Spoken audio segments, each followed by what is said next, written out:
Good evening and welcome to Wildcat football here on KSST. This is Chad Young, and we've got Don Julian in the press box with us tonight at Memorial Stadium in Terrell, Texas, where the Sulphur Springs Wildcats will be taking on the Terrell Tigers for the third game of the season and the first district game. So welcome, and we hope you stay with us for the whole game here. The teams are about to come out, but as they do and as we get things started, we're going to start off with Don with the lineups. Well, Chad, thank you very much. And, let's dive into that. We kind of got trapped on trying to get into the coin toss last week, so we'll see if we can't speed up the process just a little. Absolutely. And we'll start with Terrell Tigers offense. Our quarterback is Trey Lunsford. And a couple of their running backs, perhaps the leader of the pack is Jaquavius Morris, and another young sophomore, Jarius Nickerson Scruggs. Hyphenated name there, Nickerson Scruggs. That's it. Right. The wide receivers are Kylan Pearson, Zykeithian Brumley, Vontre Henderson, and then a tight end, Khalid Johnson. Across the offensive line, let's also mention we're probably going to see a lot of a name that we remember from last year, D.D. George. And now across the Terrell offensive line, averages 265 a man, mainly because of the last guy we'll talk about. Left tackle is Brock Hill. The left guard is Malik Griffin. He's a good one. The center is Jacoby Garrett. The right guard is Carlos Padilla Pimentel. And then the big right tackle, 320 pounds, sophomore, Sensei Roan. So that is Terrell on offense. Wildcats on defense, their nose tackle is Alex Rodriguez, and or the nose guard, and then the defensive tackles are DeAndre Peoples and Cameron Coffert. Inside linebackers, Ryan Carrillo, and also J.J. Hall. On the outside, Aiden Walker, and also Kylan Wade. The Wildcats on the corners, Dominique Sims and Dietrich Clayton, and the safeties are Chase Haney and Cordarian Bull Turner. That's the Wildcats on the defensive side. Now let's look at Terrell's defense. They're a 4-3 base. Their defensive tackles, Malaki Williams and Mark McCallum. Defensive ends, Brock Hill and also Malik Griffin. The three senior linebackers in the middle, Jaquavius Morris. Also, and then on the weak side is Ezra Chapman. On the strong side is Khalid Johnson. On the corners, a good one, Stephen Adamudia, and also Corey Reedy. And then the safeties are Kylan Pearson and also Shane Harris. Now the Wildcats offense, across the offensive line, Chandler Leo at left tackle. Left guard is Ryan Hammonds. The center, Stephen Janitis. Right guard is Alfredo Olavida, and the right tackle is Giovanni Pisano. Quarterback Caden Wallace.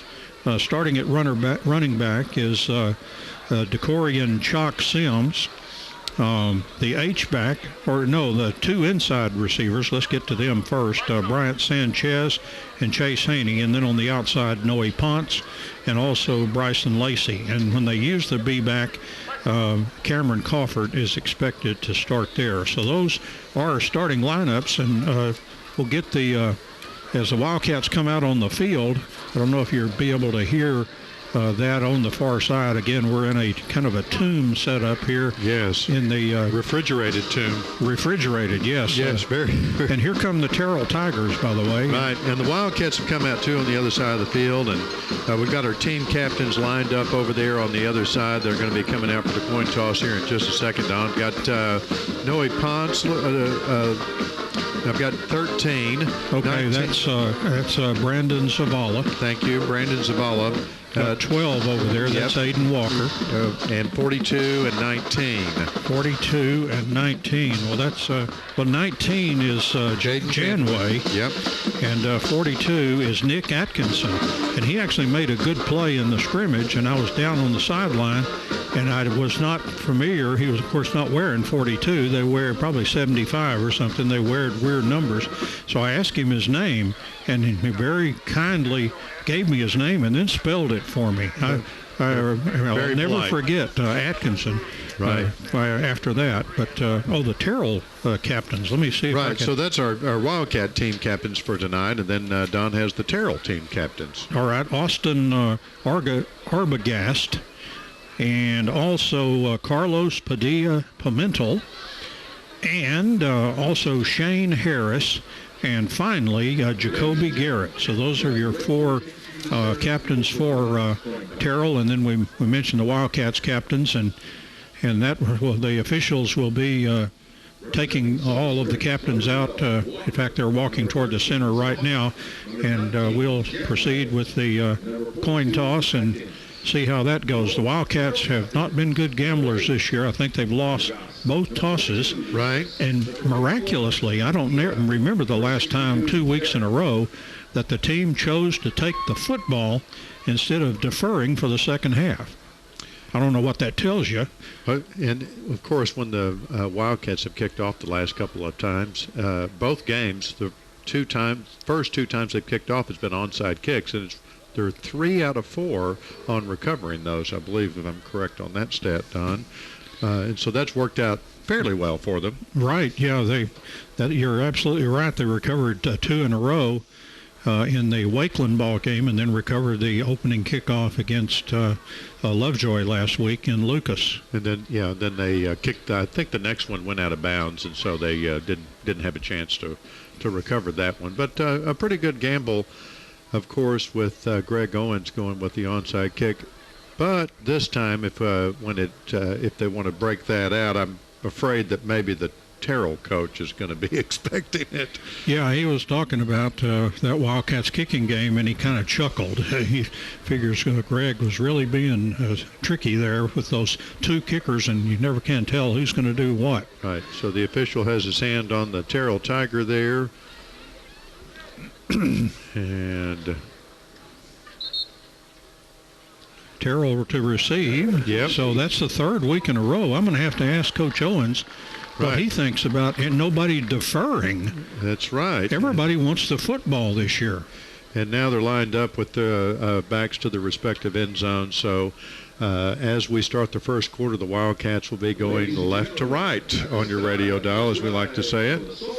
And looks like the wind is really variable. It's kind of blowing in a lot of different directions. So I haven't really got a bead on whether they'll be facing the wind or how that's going to work. I think everybody's standing. Chad, are we getting ready for the national anthem here? I think we are. I don't know that we'll be able to hear it.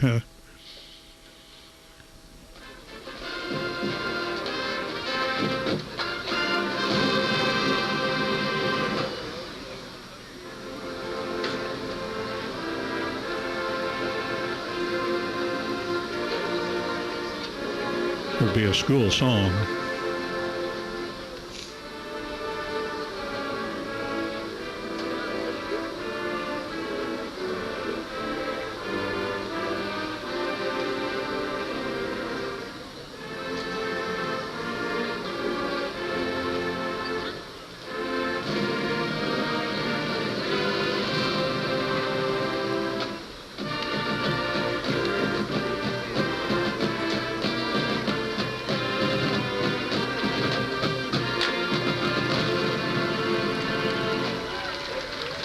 Wildcats band with Sulphur Springs school song there. Yep, now it looks like the Terrell band's keying up over here. Tiger High School presents our school song.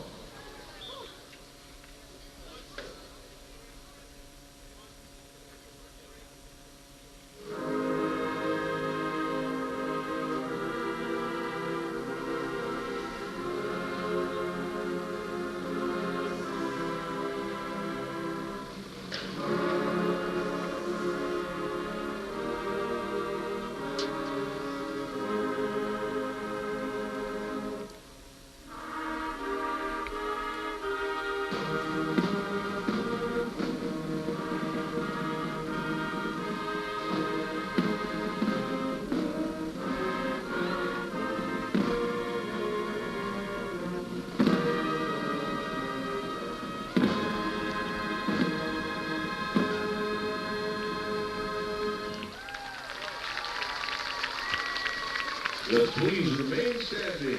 With your attention to the north end. Gentlemen, remove your hats. Ladies and gentlemen, our national anthem.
And the Terrell band with our national anthem. Absolutely, and the Wildcats will be taking the field just a moment. And I don't know if you're superstitious, this is Friday the 13th. Well, if anybody hadn't figured that out yet, I I'm just scared about that, death. Don, but now thanks for bringing that up for me. 88 degrees outside. It's a little balmy out there. There's a light wind. Could be a lot worse, though, in this time of September. Absolutely, it could be. A light wind, about 4 miles an hour. It's been gusting up to 6 miles an hour. We can watch the flags here and see what kind of effect it was going to have on the ball tonight. Doesn't look like much right now. Negligible, yeah, but I would say. It certainly could change. And we expect a good one, Chad. Both these teams very hungry for victory, 0-2. And, right. You want to win. Coach Owens, remember last week he was saying before the game about how I just want us to get better. And he came in on Saturday and said, I want to amend that. I want to get better and I want to win. Right. Yes. And, of course, our first district game, this is the one that really counts for both sides. And this may set the pace for both teams for the entire season. Well, the Wildcats got off to a great start last year, including beating Terrell, and it really did help them in their drive to the playoffs. Here comes the J. Hodge Chevrolet kickoff with got both kickers lined up there. You never know what's going to happen.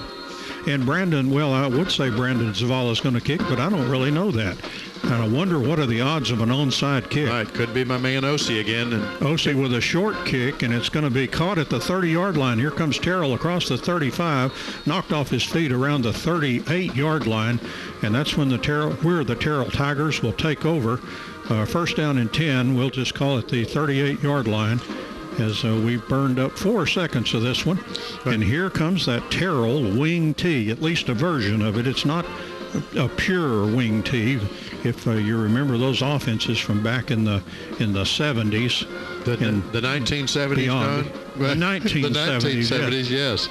I'm not sure about the 1870s. And here comes Terrell, and Lunsford is under center. We haven't seen a lot of that. Now 2 players shift to the right. And Lunsford a long count, and now he will fake to the running back. He's going to throw on the first play. A wide open receiver caught across the 20 and finally dragged down inside the 10-yard line for Terrell. Wide open. He was caught and dropped. And their players hurt on that play, too. The number 32, it looks like, Don. That's who that would be Khalid where the Johnson, who's the worst thing is that Khalid is also a really quality linebacker. He's also the tight end and Bandit. He get wide open. And he's coming off on one leg. He's doing the one-legged hop.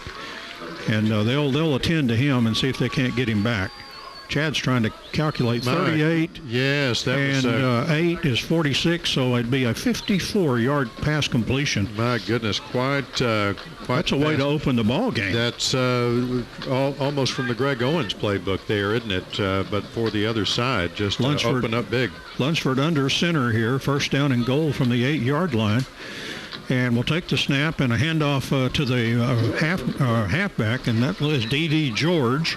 And George will run for 2 yards down to the 6-yard line. George gained 50 yards last week running against that good defense of Paris. Yeah, that's your late addition to the roster there, number 88. Remember him from last year. He went 74 against the Wildcats in that 42-27 Wildcat win at the Prim. Wildcats literally just outscored them last year. So here's second down and goal from the 6-yard line. The Terrell Tigers up to the line of scrimmage. Again, Lunsford under center. And a sweep around the left side, a running back down around the 2-yard line. And we'll identify that runner as soon as we figure it out. That's number 13 That there. is number 13, and that would be Vontre Henderson. So Henderson down to the 2. That was a 4-yard gain. So it'll be third down and goal now from the 2-yard line. The Wildcats defense trying to stiffen up here as Terrell threatens from the 2-yard line. This is about like an extra point here play, or point after touchdown play. Here's George sweeping to the right, and he will just waltz right into the end zone. A 2-yard touchdown run by D.D. George. Yeah, that Terrell offense did a pretty good job there of going on to the outside, and there was just nobody near him. He went right into the end zone. Here comes the extra point attempt. We've got their kicker's number 10. And that would be Christian Nunez. And holding for him is Tommy Stewart, their backup quarterback. Now a Terrell player coming off the field. Yeah, they're kind of a delay here. The play clock's down to 3 seconds. Well, they sent a player off, and a high snap goes over the holder's head, and they're going back on it, and you can score on these, but the Wildcats will just cover it there.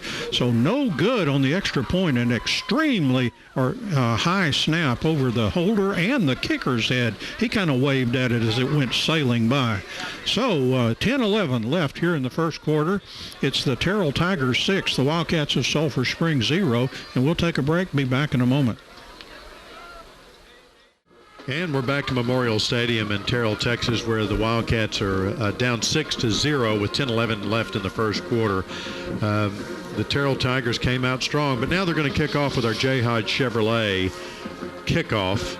And the Wildcats will be receiving. We've got 2, and I guess we've got Sims and Davis. Sims and Davis. Yeah, Sims and Davis back to receive. Here comes the kickoff. Don? And Nunez again to kick. Terrell went 62 yards on a touchdown drive, fueled, of course, by that 54-yard pass from Lunsford to Khalid Johnson. Flag on the kickoff.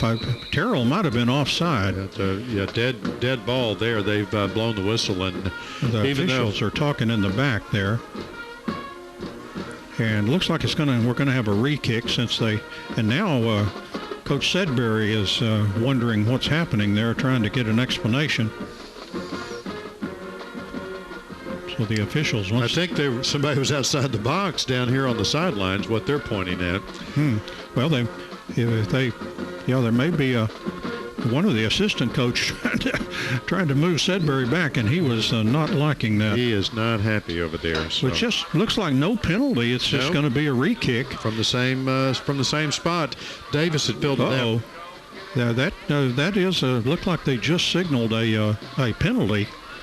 It might have been like Chad said, coach on the field. Yeah, he's that coach that unsportsmanlike. Right. And here they're backing it up now. Yeah, here comes the penalty.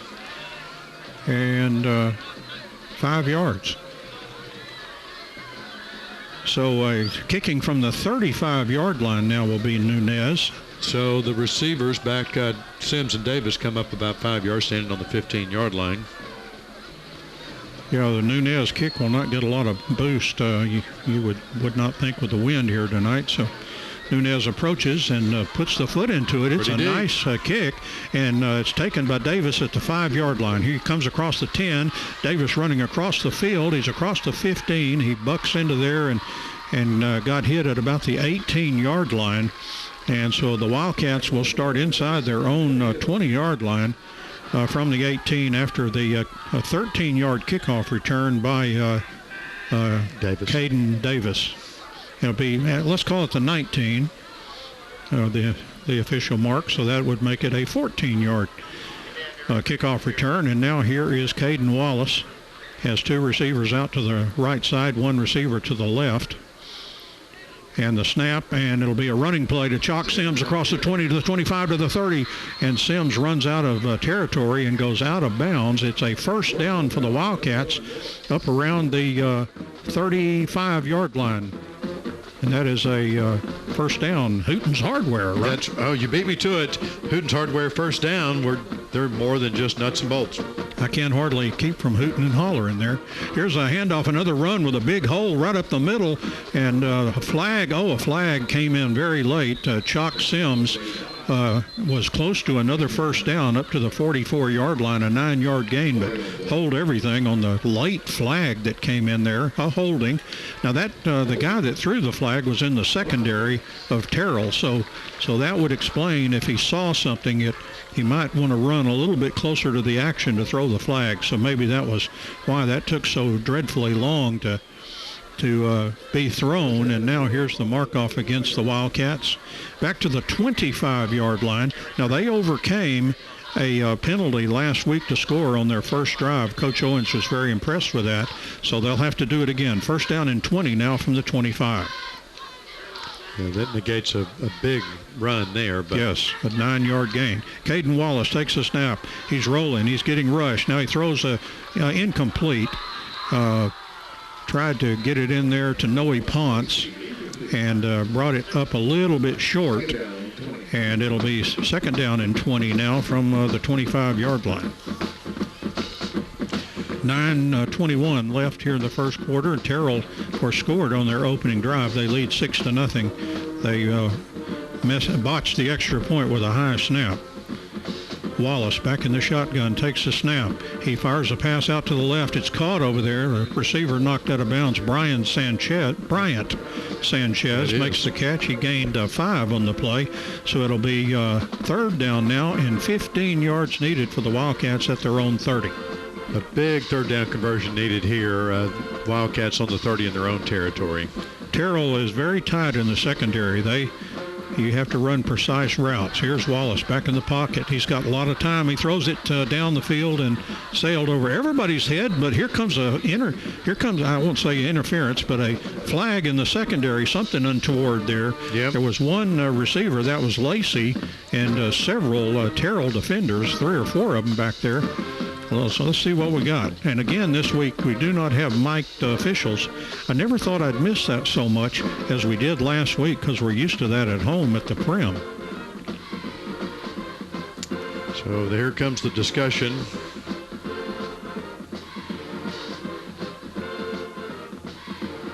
And here comes the call. Holding on the defense. And holding on the defense. Oh, 2. So a double holding. It's, I believe, 10 yards and an automatic first down, I believe, is the call. Up to the 40. Now, that's not enough for the first down unless they... Yes, automatic first down, says the main official out there in the white hat. But they're calling it chains. Third and 5. So third and 5. Maybe not an automatic first down here. So third down and 5 for the Wildcats. Back to a Wallace. It'll be a running play and busting in there. And, it is just short. My goodness. That was Caden Davis.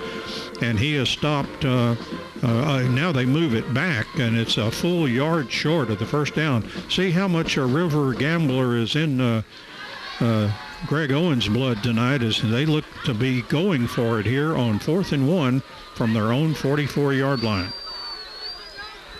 Have T-Meyer and Ponce out to the right side. Lacey just went off the field, so just 2 receivers out here to the right. On this 4th and 1, the Wildcats gambling here on their first drive.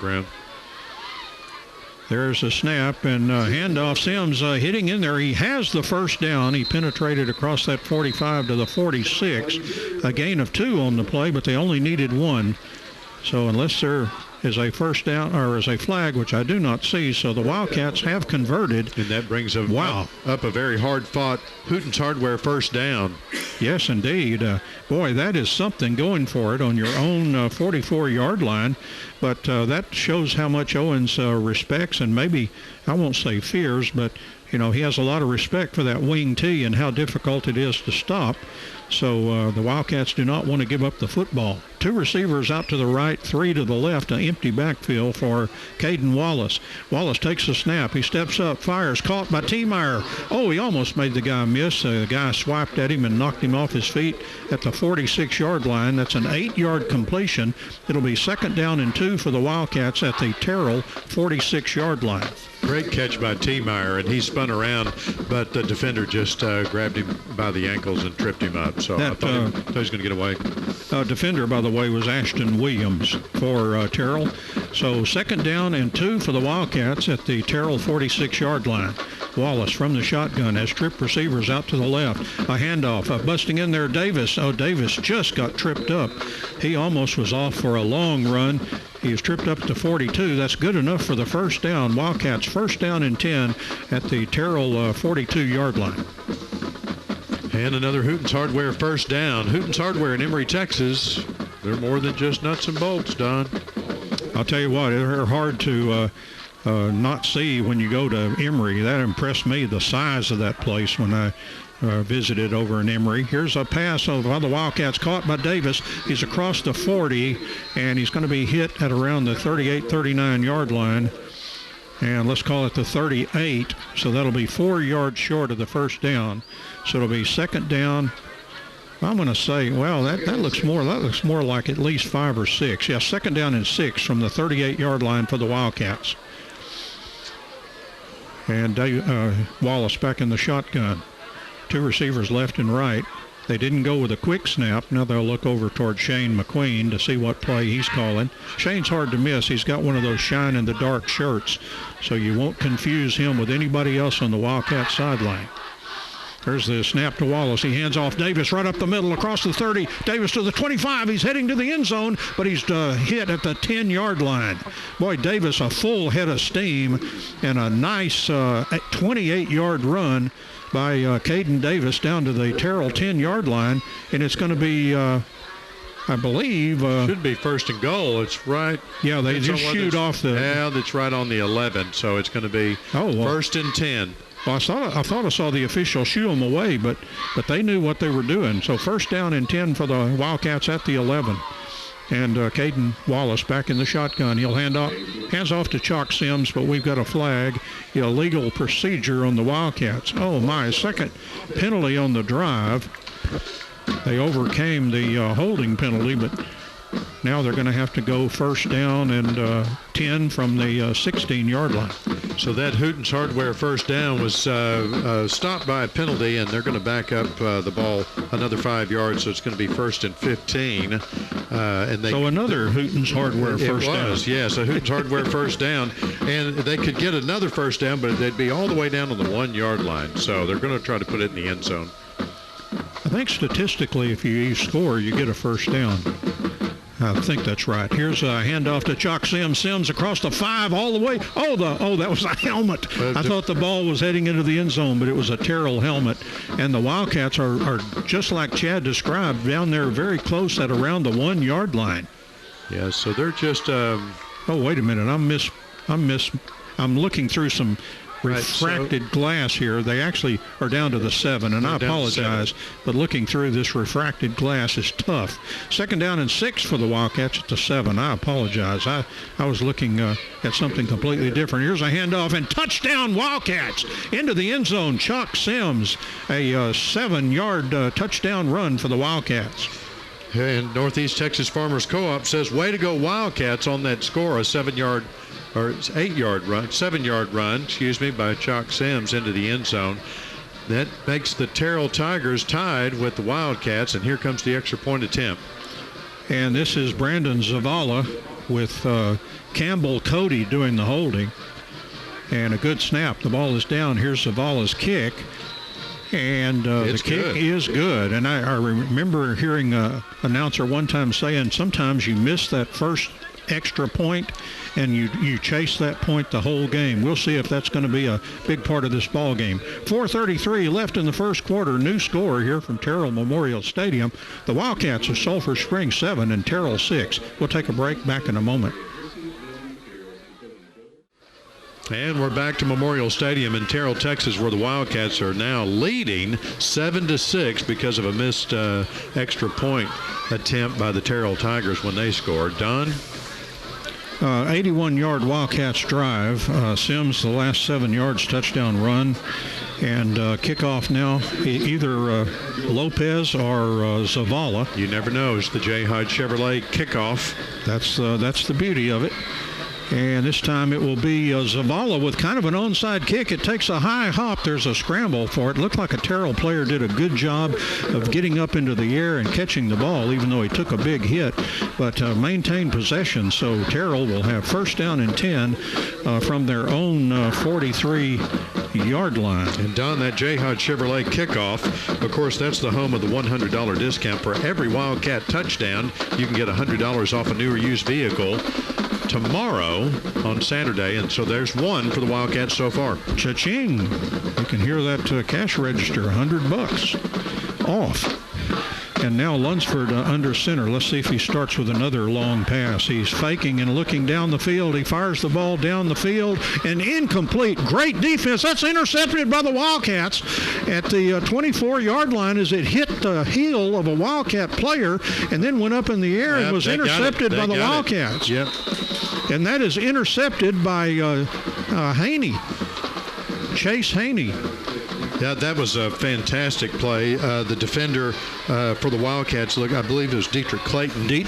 I was just going to give him credit for great D. He broke up that play, and the defender or the receiver fell down. The ball came down and ricocheted off of the Terrell player, and then Haney came up with it. So it's Wildcat ball on the 24-yard line. Well, when you see that, you expect the ball to be hitting the ground, but it clearly, as you mentioned, hit a heel of the player and bounced back up in the air. You never know if the officials are going to actually see that, but they did. They nailed it that time. First down and 10 for the Wildcats at their own 24-yard line. Interception by Chase Haney. Wallace back in the shotgun for the Wildcats. Takes the snap. Here's a handoff. Running back bursting through 30, 35, 40. This is Davis, and he's inside the 30. Finally dragged down at the 26-yard line for the Wildcats. Let's call it about the 27. But what a run by Caden Davis, as that was 49 yards for the Wildcats. Let's call it 48. It was the 28-yard line. So a great run by Davis. Reminds me of during kind of preseason. Well, I'll tell you later. Here's a handoff to a running back again. Kind of jammed up in there, slow going, and I see a flag also down on the field, as that was Sims for about 1 yard. And now let's check the flag. It was on the near side here on the flag. Illegal motion by the Wildcats. So that Hooten's Hardware first down again, but we've got a penalty, and so second down coming up. We're going to mark off the penalty here in a second. The first down and 15. And actually, well, that's not quite 5 yards. That looks like to me like maybe 14 yards. So I guess whoever moved spotted the foul or something. Well, anyway, I think they're going to go ahead and get that back to the yard line. So first down and 15, but they haven't done it yet. Now they found the line. But that's the original line of scrimmage. The sticks were off. They had moved the sticks with the penalty by mistake, and so they've moved the... well, actually, 29 would be right for the mark because it was the 24-yard line. So right. Yeah, now they got that one in there right. There we go. Adjust the other one. But I don't see the ball marker over there, but it's first down and 15. It's kind of hiding over there. And from the 29-yard line. And Wallace takes the snap, looks to the left. He fires a pass down the field, has a receiver over there. It is Lacey out of bounds. Oh, he made a good catch down there, but they ruled that Lacey was out of bounds. So when he caught the football, so incomplete pass. And looked like it was going to be a beauty, and he caught the ball, but he was just right on. He may have gotten 1 foot in the end zone. One foot would be enough. So second down and 15 now. Oh, I finally did. You see it over there now? It's in the dark, isn't it? Yes. It sure has that look. Second down and 15 now from the 29-yard line. Wallace takes the snap, looks to the right, fires a pass. It is caught, and moving up the field. Oh, it took a real hard shot, the Wildcats receiver. And number 11. That was Noe Ponce. And Ponce, I don't know that he even got back to the original line of scrimmage. Looks like he's going to be down at the 26-yard line. And that'll be third down and 12 for the Wildcats from the 26. So another third and long for the Wildcats. 2 receivers left and right. Boy, for a little bitty 5-yard penalty, this one's been hard to overcome. Back to Wallace. He's getting a rush. He fires the ball down the field. Oh, incomplete, and now intercepted by Terrell. It went right through the receiver. That was Landry Meskimen. It went through him, and Terrell intercepted. Player made a diving catch down around the 9-yard line. So, Wallace has had some interceptions this year, and they have been bizarre, just like that. That was an odd-looking pass, and I remember Coach Owens from the coaches show last Saturday. He said, hey, he smokes the ball in there. You better be ready to catch it. It's going to have some heat on it. Yeah, unfortunate for the Wildcats. A really good-looking play, but just bounced right off, and Terrell came up with it. Well, the good thing is it's the 9-yard line, and that's Terrell deep in their own territory. So with 3:09 left here in the first quarter, the Wildcats 7 and Terrell 6, and now Terrell from their own 9-yard line. The officials trying to get everything squared away here. They're still trying to get that chain gang in the right location. Now they've got it where they want it, and Lunsford is under center for Terrell. And it'll be a running play out to the right side, and the runner moves up the field for a few yards. Going to be up around the 13-yard line. That's a gain of 4, and it'll be second down and 6 for Terrell. It looks, I believe was that 32 that hurt himself earlier in the ball game? Yeah, I'm not sure. It could be. Let's see if we can. It's hard to. I want to say 22 is what I was thinking. That guy's kind of in the back anyway. We'll try to identify him. Here's the second down and 6, and a quick hitter, and it's going to move up the field, and that's going to be still short of the first down, though, for Terrell. Right about the, well, let's see. Well, that may be good enough for the first.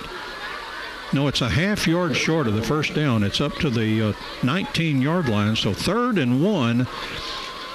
Terrell, and that's got to be less than 1. I would say maybe half a yard, because they were clearly inside the 10. So here comes Terrell now on third down and a short 1 from the 19-yard line. 88's in the backfield. That is D.D. George, and now we're going to have a timeout. Yeah, they were confused there. They changed their formation. The quarterback was talking to D.D. George. And you don't want to be confused on third down and 1. Fell apart. Break, timeout here. 1:56 left here in the first quarter. The Wildcats 7, Terrell 6. We'll take a break, back in a moment.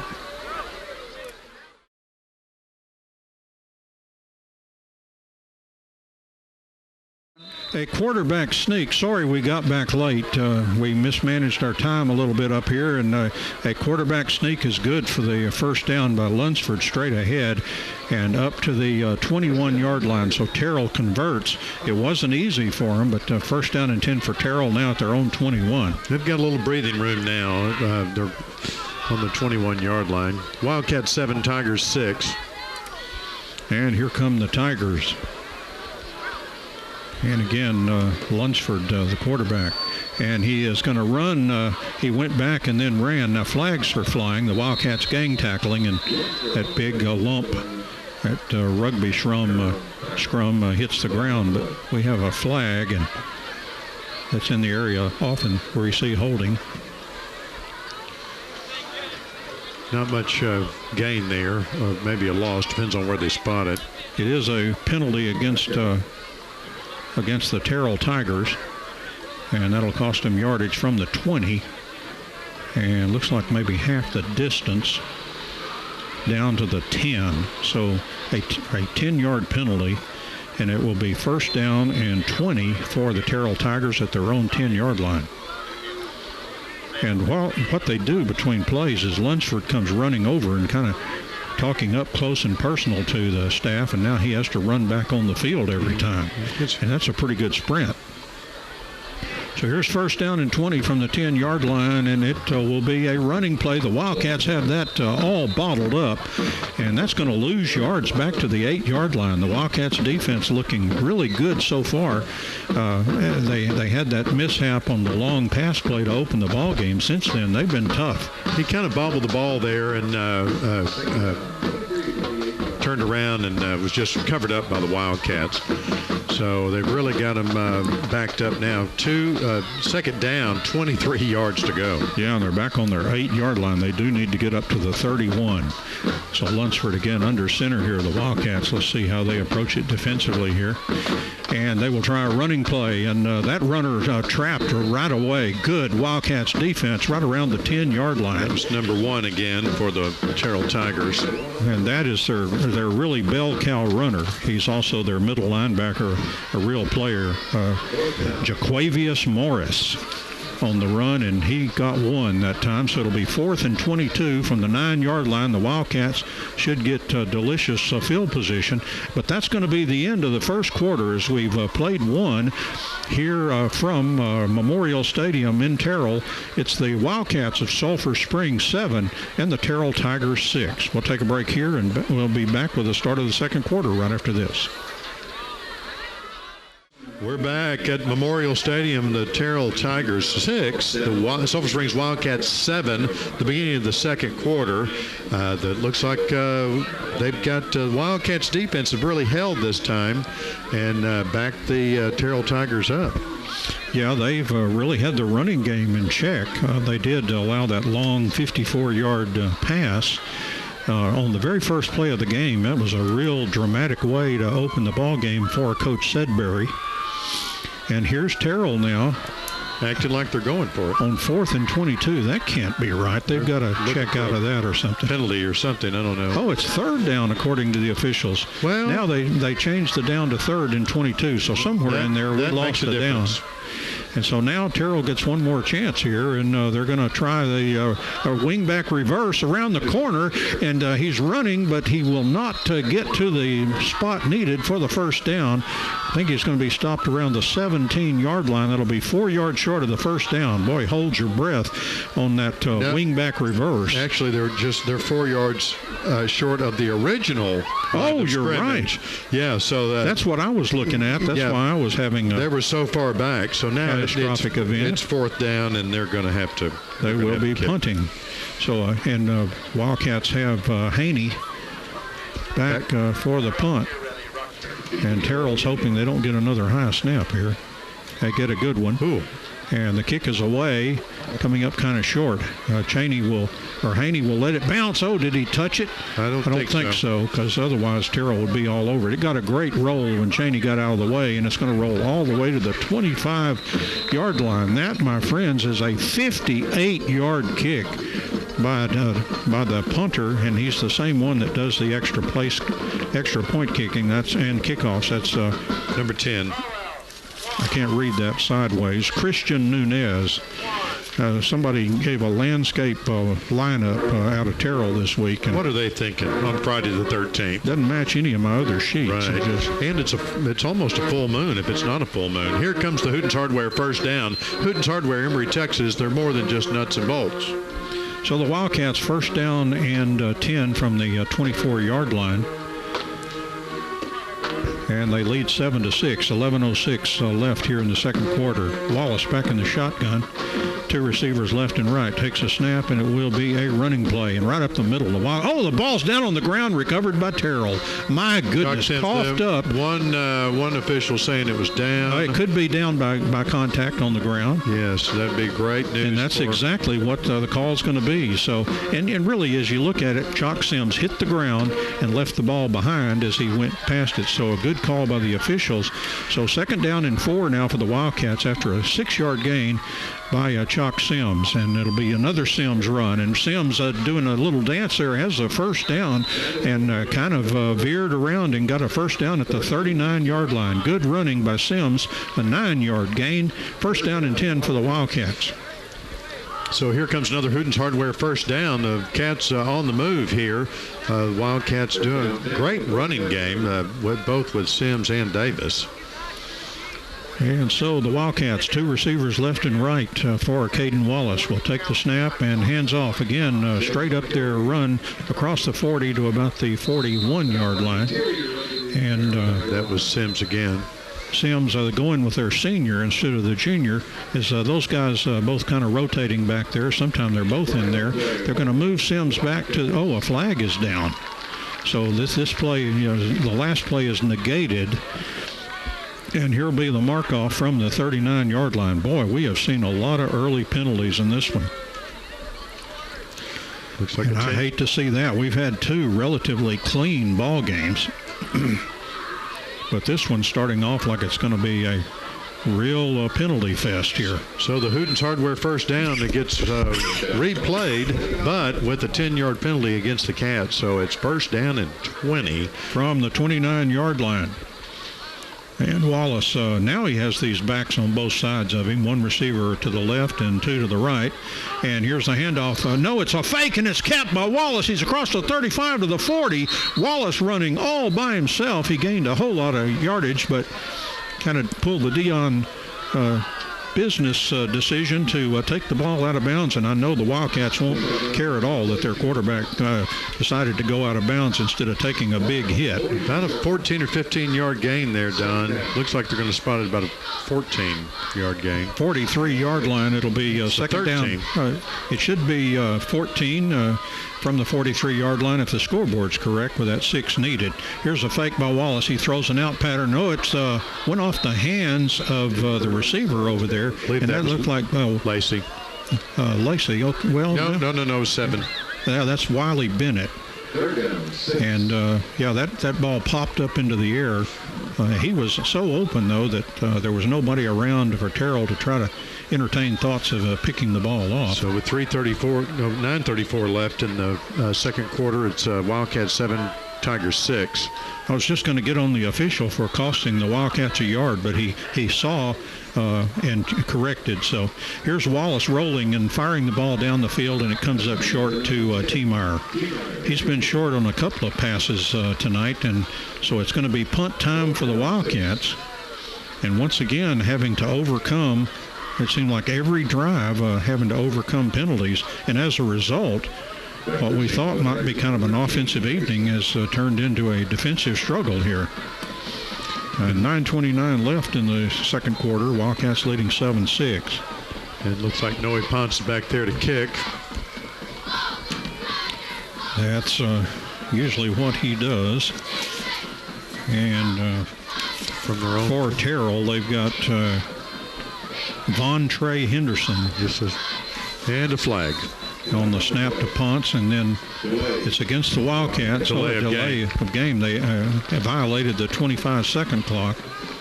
So it took a little bit too long for the punt team to get out there and get that play executed, and that'll cost the Wildcats 5 more. And now the line of scrimmage where the kick will count from will be the 38-yard line. And I'm sure Henderson probably moved 5 yards closer up the field. So here's Ponce now. It's now 4th down and 12. There's a snap to Noe and gets it away. And it's a low kick and goes right into the sideline. No chance to be returned, but it's out of bounds at the 38-yard line. That may have been like maybe a 23-yard kick. Sounds right. And that's the less than usually get out of Ponce. He kept that low, and it kind of skittered out of bounds. So first down and 10 for the Terrell Tigers at their own 39-yard line, and here they come on offense.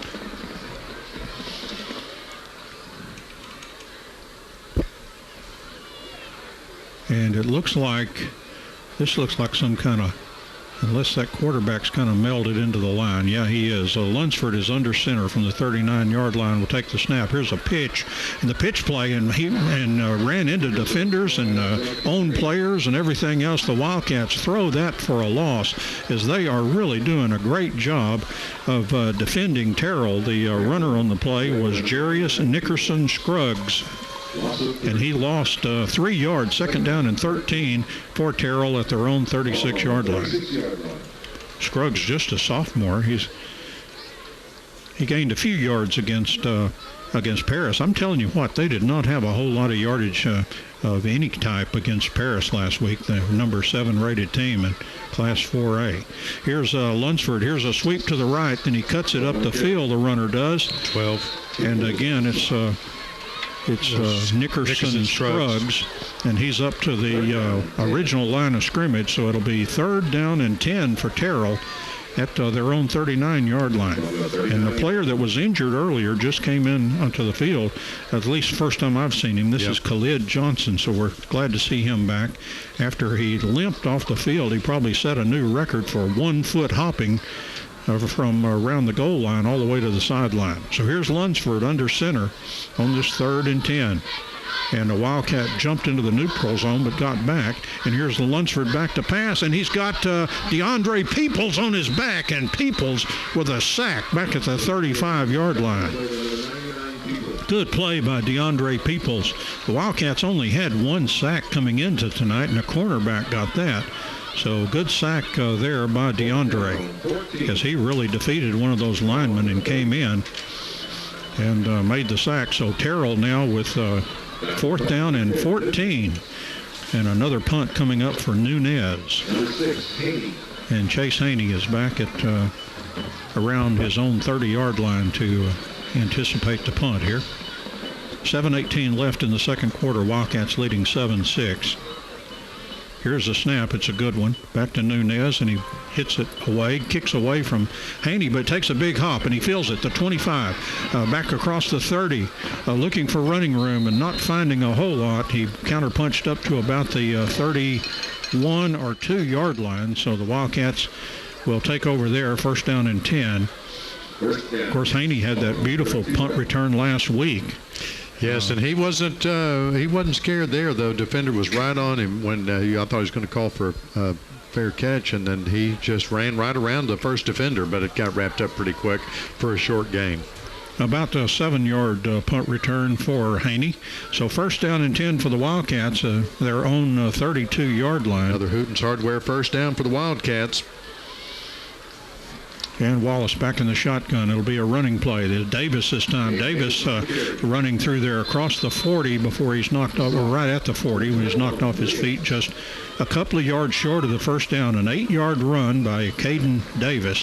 So second and 2 for the Wildcats at their own 40. As they lead Terrell 7-6. We're about halfway through this quarter here. 6:38 and counting on the clock. Got a beautiful harvest moon up there. Here's Wallace throwing the ball down the field. Incomplete off the fingertips of Lacey.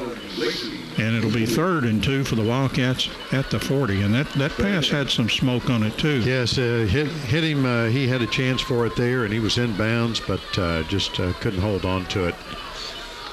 So not as much passing this game as we've seen in the past couple of games for the Wildcats, but the running game's been... the running game really cooking. Yep.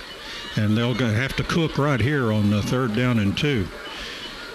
And Wallace, well, they don't have to. Matt Young may fake him out. And it's going to be a running play. Davis made a nice cut, gets the first down, crosses almost to the 50-yard line up to the 48. And again, just he was heading off to the right and made a quick, hard cut. And first down and 10 for the Wildcats at the 48-yard line in their own territory. Another Hooten's Hardware first down. Hooten's Hardware, Emory, Texas. Wallace back in the shotgun. Trip receivers to the left. He's looking to the left. Fires. Noe Ponce the catch.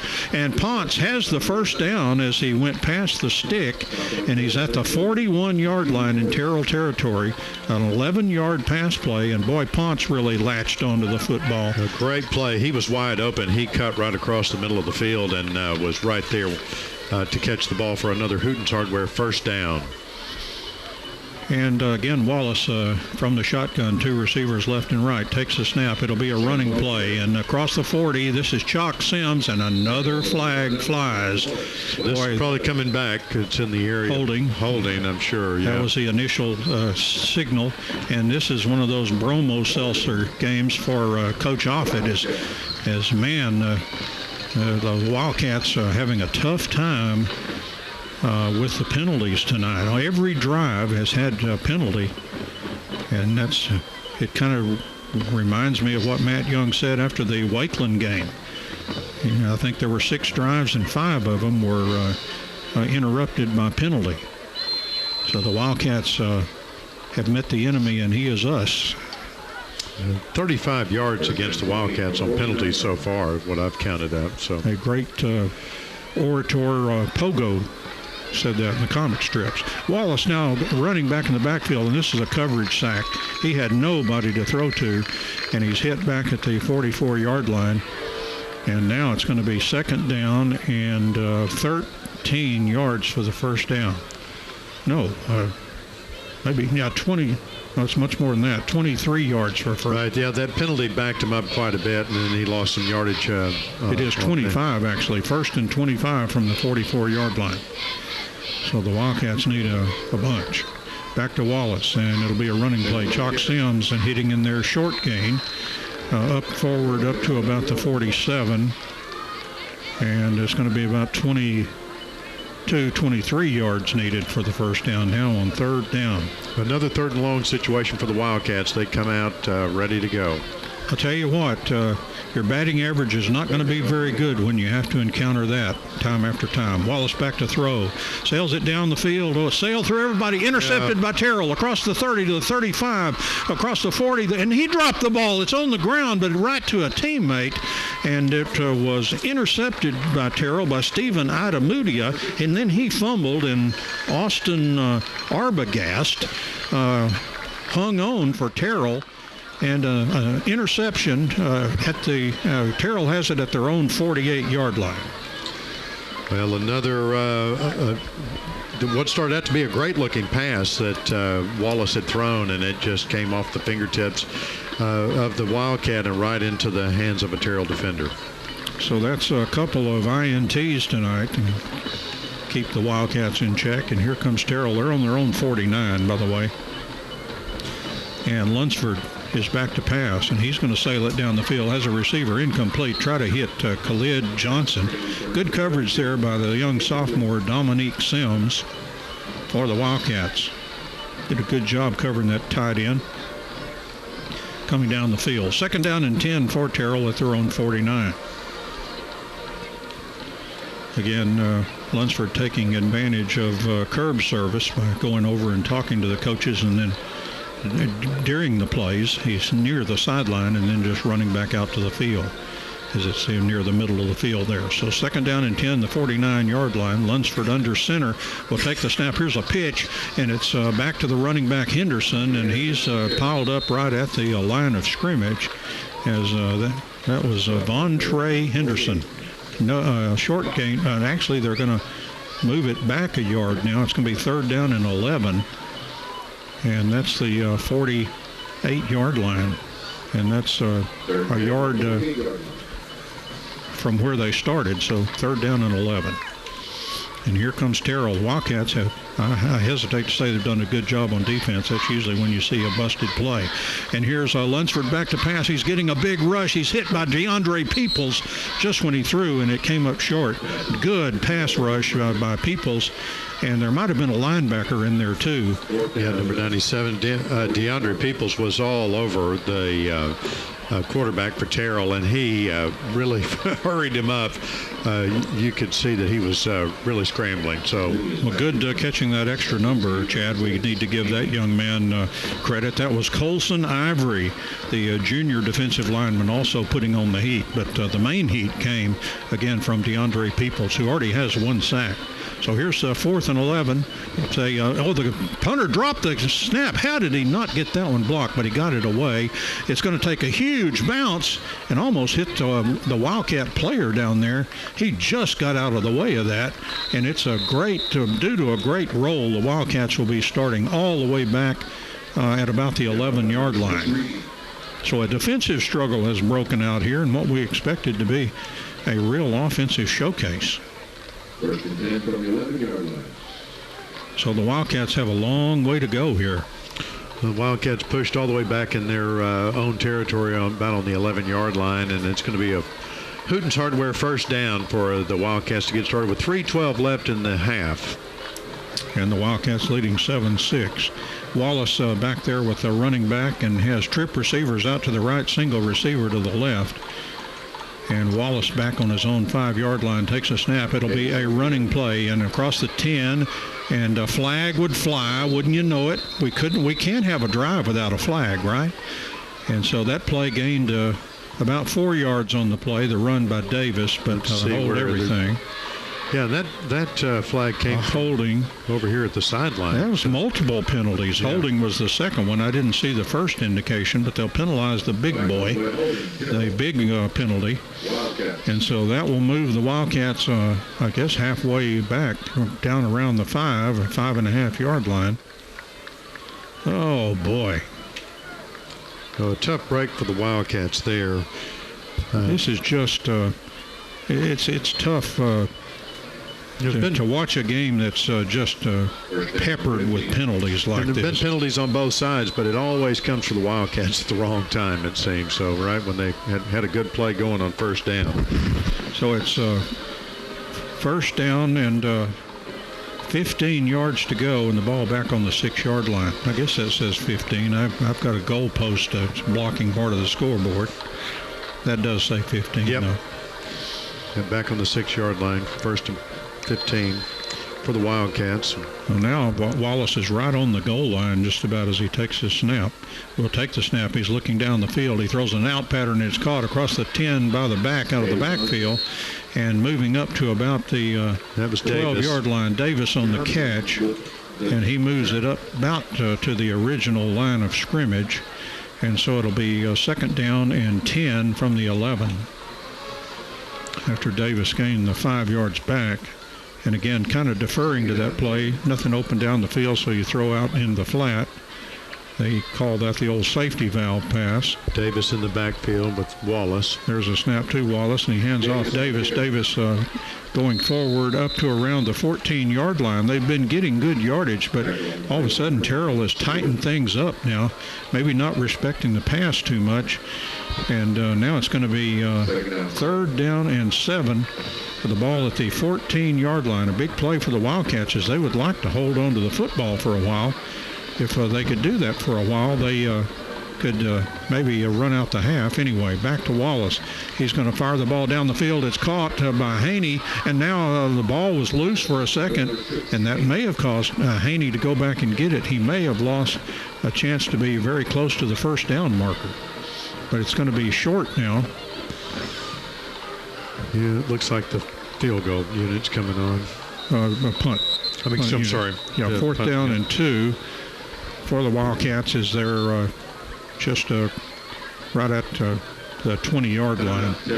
And Terrell's called timeout. Terrell has called timeout. 1:44 left here in the second quarter. Wildcats 7, Terrell 6. Back in a moment. Back to kick number 11, 5, 4, 3, 2, 1.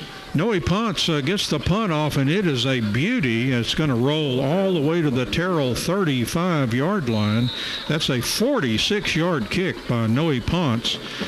to the 35 in Terrell territory. So that kind of negated what looked like it would be juicy field position for the Tigers. They do have it at their own 35, just 1:31 left here in the second quarter. Ponce did a great job of, he had some defenders coming on him pretty quick there, and he moved to the side and hit and kicked that ball, and even though it was a low kick, it went a ways down the field, and so better field position for the Wildcats were concerned. Yeah, spongy field here that's really a delight, punter's delight tonight. And now Lunsford under center takes the snap. Here's a handoff, the running back, and he's hit in the backfield. And again, DeAndre Peoples is just having an all-pro kind of ball game here as he hit the back and caused a loss of 1 yard. That was George, I think, for Terrell again. Oh, D.D. George, we haven't seen a whole lot of him.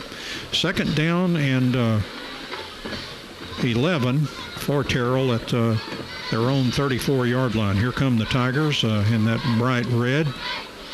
Lunsford under center and takes the snap.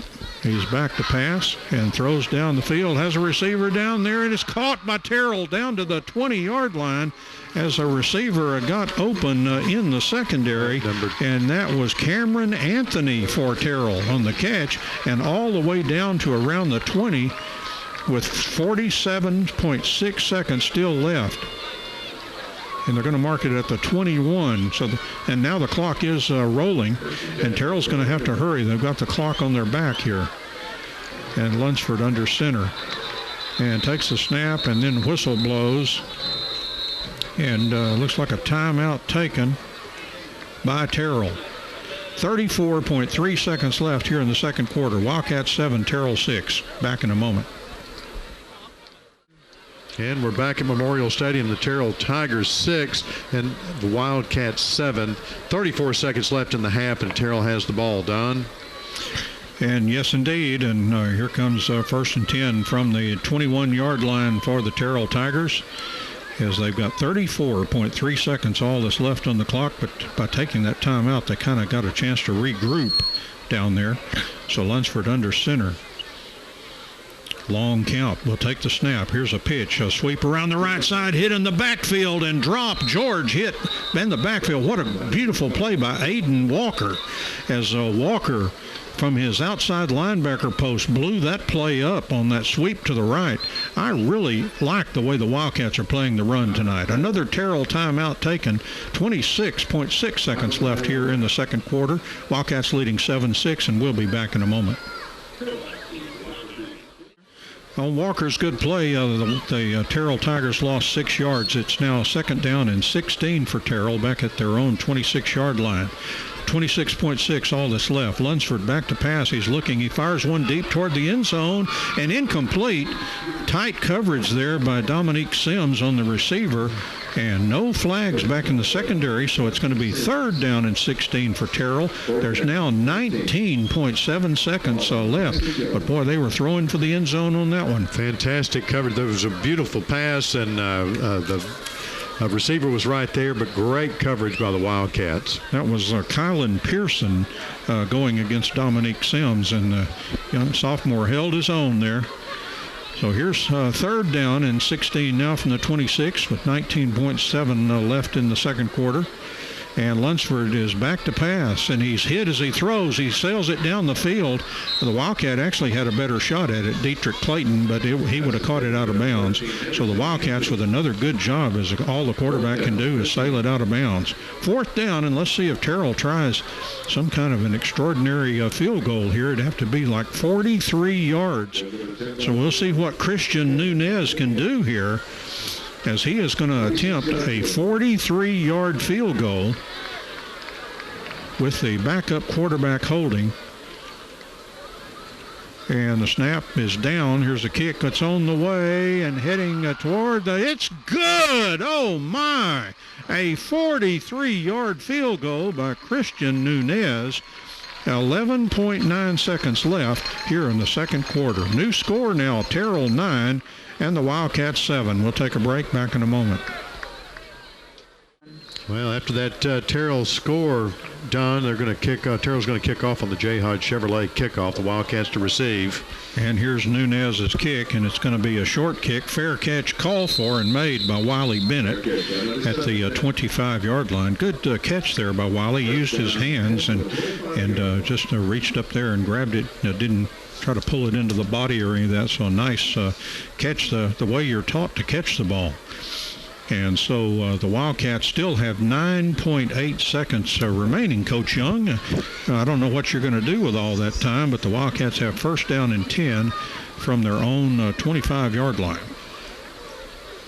Yeah, so many bad things can happen, Absolutely. Trying to go long, and so we'll see. Can end badly for you. So they're kind of huddled together like they're going to take a knee. Yeah, anytime you've got the running back behind the quarterback back there, he's looking for a loose ball. So I would say the Wildcats are just going to take the knee, and the clock now still has 9.8. Another conference with the officials. They don't seem to be all on the same page tonight, but. And they're appealing. They may want to change the time on the scoreboard. Yeah. Trying to get it to what? Oh, they put 11.1 now on the. Well, Matt Young, you've got all kinds of time now. Right, that makes a huge difference. Now it's 10.9. Now it's 11. Okay, we settled, yes, right. Settled on 11. There, 11 flat. Which kind of reminds me of my 100 time, but nobody would believe. Right. Driving? My 30-yard dash time. Here's Wallace back of the shotgun, and he will take the knee. It didn't matter if he had 1-2 more seconds, but Wildcats take the knee, and that's going to do it for the first half. An entertaining first half. Very defensive struggle. Of course, especially the Wildcats really just hampered by those stinking penalties. So we played a half here as the Wildcat Marching Band is getting ready to make their appearance, and we'll be hearing from them and talking about them. But we're at the half, and Terrell has taken a 9-7 lead over the Wildcats, and we take a break here and come back with the Wildcats Marching Band. And it's halftime at Memorial Stadium in Terrell, Texas, where the Wildcats lead. The Wildcats were leading, but the Terrell Tigers are leading now 9-7 with that last-minute field goal by the Terrell Tigers. A long field goal, Don, but 43 yards. Yeah. So that put the Terrell Tigers ahead 9-7. Wildcat Band is about to come out and be support for the Blue Blazes. Sulphur Springs High School proudly presents the 58th line of the Blue Blazes as they strike up the band.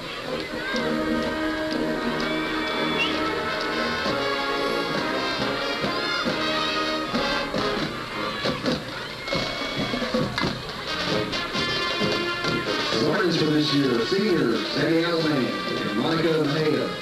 Juniors Emma Evans, Maddie Hope, and Tatiana Lola.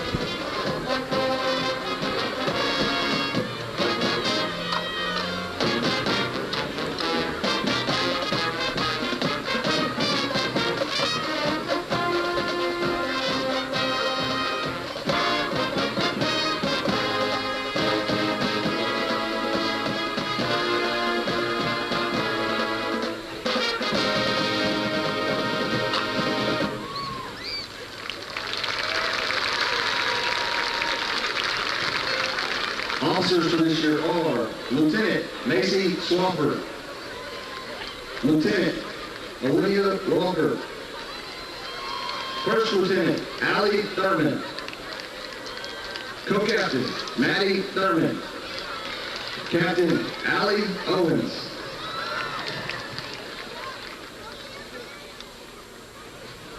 The Blazes would like to recognize this week's Spirit Girl, Tori Mejia. The Blazes would also like to recognize their Blaze of the Week, Trinity Woods.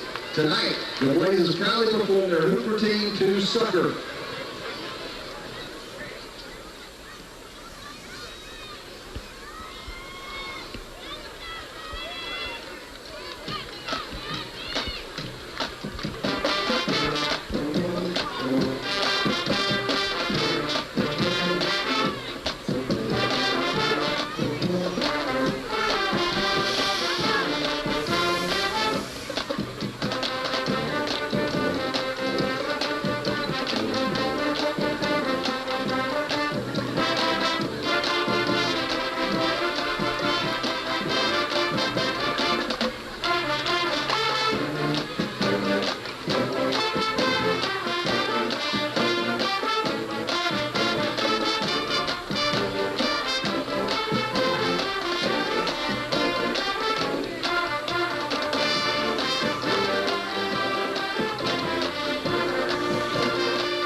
Ladies and gentlemen, your Sulphur Springs High School Blue Blazers. The Blazers are under the direction of Christy McCullough and Candy McGraw.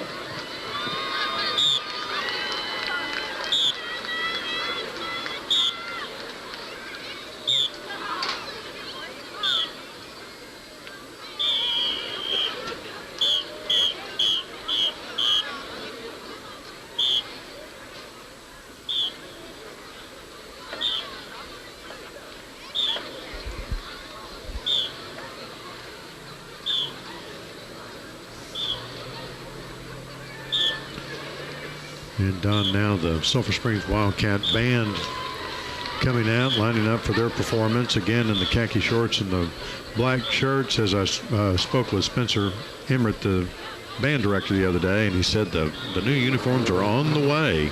Good. And should be ready for next week's game, which is homecoming at the Prim Stadium, of course, Sulphur Springs. So that will be exciting for them. And they're also getting ready for their big trip, still raising money to go to Orlando, right? Which will be in the spring. But that's a lot of planning for that. They're working on it all the time. There's a lot of fundraisers, and so people need to be aware and supportive of that to send the Sulphur Springs Wildcat Band to Orlando to perform and to enjoy some stuff down there. It takes a little bit of time to get this show on the road because they have to get the choreography down right. The band starts with a lot of the band members laying on the ground, and you have to see it to kind of believe it. But it's different, but it's modern band now. It's mixing in theater with right, and there they band. All go to sit and then lay down. And on the sideline here, it says, "What a wonderful new world," which large signs. Looks like they're all ready to go. And drum major Elizabeth Lopez is about to give the signal, looks like.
A new world.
School Wildcat Band.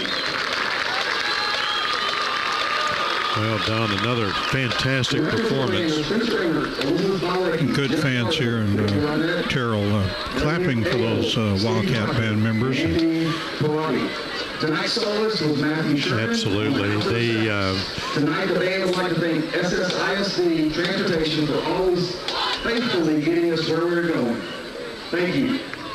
The Flag Corps did a great job tonight as well, and I always like to see the other folks involved in the band, like of course, there are two Blue Blazes that participate in the band. One plays the saxophone, the other playing the flute or the piccolo, and they great participation in the band this year. Wonderful job by their leader Spencer Emmert to choreograph all this and coordinate the entire band. So just always a class act that they've been for many years. So yes, indeed. So let's after that we'll be back with stats in just a moment. We're going to take a break right now and back to Memorial Stadium in just a moment. And we're getting ready for the Terrell Tigers to kick off to the Sulphur Springs Wildcats. Of course, we've swapped ends here. We'll be moving from right to left here, Don, for this quarter. And I'm sure Davis and Sims are both back to receive. And the Terrell Tiger kicker is teeing up the ball right there. So here comes the J. Hodge Chevrolet kickoff that the Wildcats will be receiving. It's Christian Nunez. He's the one that kicked the 43-yard field goal just seconds before the end of the first half to give Terrell the 9-7 lead that they currently have as we get ready to start the third quarter. And here comes Nunez approaching the ball, and it's another short kick, and it's going to be run back this time by Wiley Bennett. And Wiley went from the 31 up to about the 33 or 34-yard line. And that looked like a horse collar tackle to me, but it didn't look like that to the official, apparently. And Wiley's going to have to get a tape job or something. He makes his way off the field, but they'll take a look at him. And so first down and 10 for the Wildcats at their own 34-yard line. Hooten's Hardware first down. Hooten's Hardware, Emory, Texas. They're more than just nuts and bolts. Two receivers out to the right side, one to the left, and it's going to be a fake to the running play, incomplete. Tried to hit Zach Tiemeyer on a slant coming from the right side across the middle, incomplete, a little bit too tall. So second down and 10 for the Wildcats. And that was a good fake on the running play because we both had me going. But they ran so well in the first half, and here they're throwing, so they think they can establish this passing game too. Second down and 10 now from the 34-yard line, and we have some movement. And, of course, when you do that, Terrell is helping the officials there by saying, that guy moved right there, Mr. Official. And that's going to cost the Wildcats 5 yards back to the 29-yard line. And that will make Matt Young's hair a little grayer, or I'm not sure he's got any grays up there. But another penalty for the Wildcats. So second down and 15 now for the Wildcats back at the 29-yard line. Wallace, the quarterback for the Wildcats, will take the snap, and it will be a running play. Davis sweeping to the right. Davis trying to get around the corner and makes it back just about to the original line of scrimmage up around the 35-yard line. And so that's actually it's going to be third down and 9 now for the Wildcats at their own 35. Let's see. Good running play by Davis. He's looks like another mark-off coming here. This one's going to go against Terrell. He's facing the right way that time. Yeah, he turned around because at one time he was kind of looking in the Wildcats. And that's going to be a first down. Major penalty coming up here. Must have for Terrell. Yep. I wondered if they wouldn't kind of a horse collar kind of tackle on Caden Davis. I wonder if it was something like that. First down and 10 for the Wildcats now at their own 49-yard line. And Wallace will take the snap, and here's a receiver, a reverse to Aiden Walker. He can fly, comes across the 40, and Walker picks up the first down and runs all the way down to the Terrell 36-yard line. Nice design play for the Wildcats to get first and 10. Hooten Hardware first down. I was just about to say that, Don. Thank you. Another Hooten Hardware first down. You hesitated too much. I was afraid you'd forgotten it. Fill the gap. Fill the gap for me, Don. First down and 10 now from the 36-yard line. Wallace, the ball popped up in the air. Wallace is going to keep, and he will move forward for a short gain on the play, up for about 3 yards. Wallace straight ahead after that. Kind of the play timing got destroyed when the ball popped up in the air, so Wallace made 3. Second down and 7. A great recovery. Yeah, great recovery by Wallace. He kept his head and snatched the ball and ran forward. 2 receivers left and right. Wallace will pass out in the flat. It's caught by Caden Davis. He was looking back at the quarterback, and to catch the football, it kind of made him lose his balance.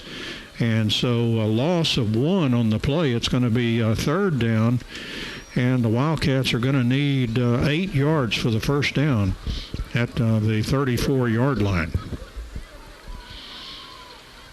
So trip receivers out to the left side for the Wildcats. Boy, they've had a hard time passing against this Terrell defense. And now Wallace gets up near the line of scrimmage, make sure everybody's on the same page on the count. Will take the shotgun snap, and he hands off Chalk Sims right up the middle. Sims are running. Looks like he might have the first down. I believe he does. They look like they're marking it. Well, yes, first down and 10 for the Wildcats at the 26-yard line. Nice run by Chalk Sims, an 8-yard run. That's exactly what they needed. And here come the Wildcats. Again, trip receivers left and single receiver out to the right. For Caden Wallace, quarterback for the Wildcats. Takes the snap, fakes to Sims, throws a pass out, caught by Ponce, and he was dragged down. A great defensive play by that Khalid Johnson, as he went around a blocker and then got in Ponce's feet. He lost a yard or 2. They're still moving the stick over there. They've had trouble with the loss of 1. There. Second down and 11 for the Wildcats at their own 27. Great play by Johnson there to get around the blocker that was trying to block for Ponce and then got into Ponce. Second down and 11. Oh, and now we have some movement on that offensive line. And, boy, that player just was not very happy with himself for that. He self-corrected himself that time. As he didn't need Coach Offit to be chewing on him. He was very mad that he slipped out of that stance and moved, and that'll cost the Wildcats 5. So it'll be second down and about 16 now for the Wildcats back at the 32-yard line. And again, Wallace takes the snap, fakes to the running back, looks down the field, throws a pass, incomplete. Kind of behind the receiver there, trying to get it into Chase Haney. And it was low to the ground. Chase tried to go into the slide and make the catch, but just everything did not come together on that. And it's going to be third down now and 16 needed. Yep. 8:40 left in the third quarter. Wildcats trailing 9-7. That was our halftime score. We're still there. Wallace takes the snap. It'll be a running play to Davis trying to get around the right side, and he had some Terrell players eagerly waiting on him that time, and he will be dropped for a loss. So now the Wildcats, I would say this is probably 4-down territory, but this is going to be a long play, yardage needed here.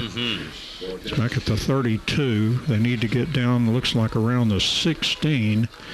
So 16 yards needed. 4th and 16 for the Wildcats. They bring in Bryant Sanchez. Yep. Got Chalk Sims in there. Ponce. Noe Ponce. And 2 receivers on the far side for the Wildcats.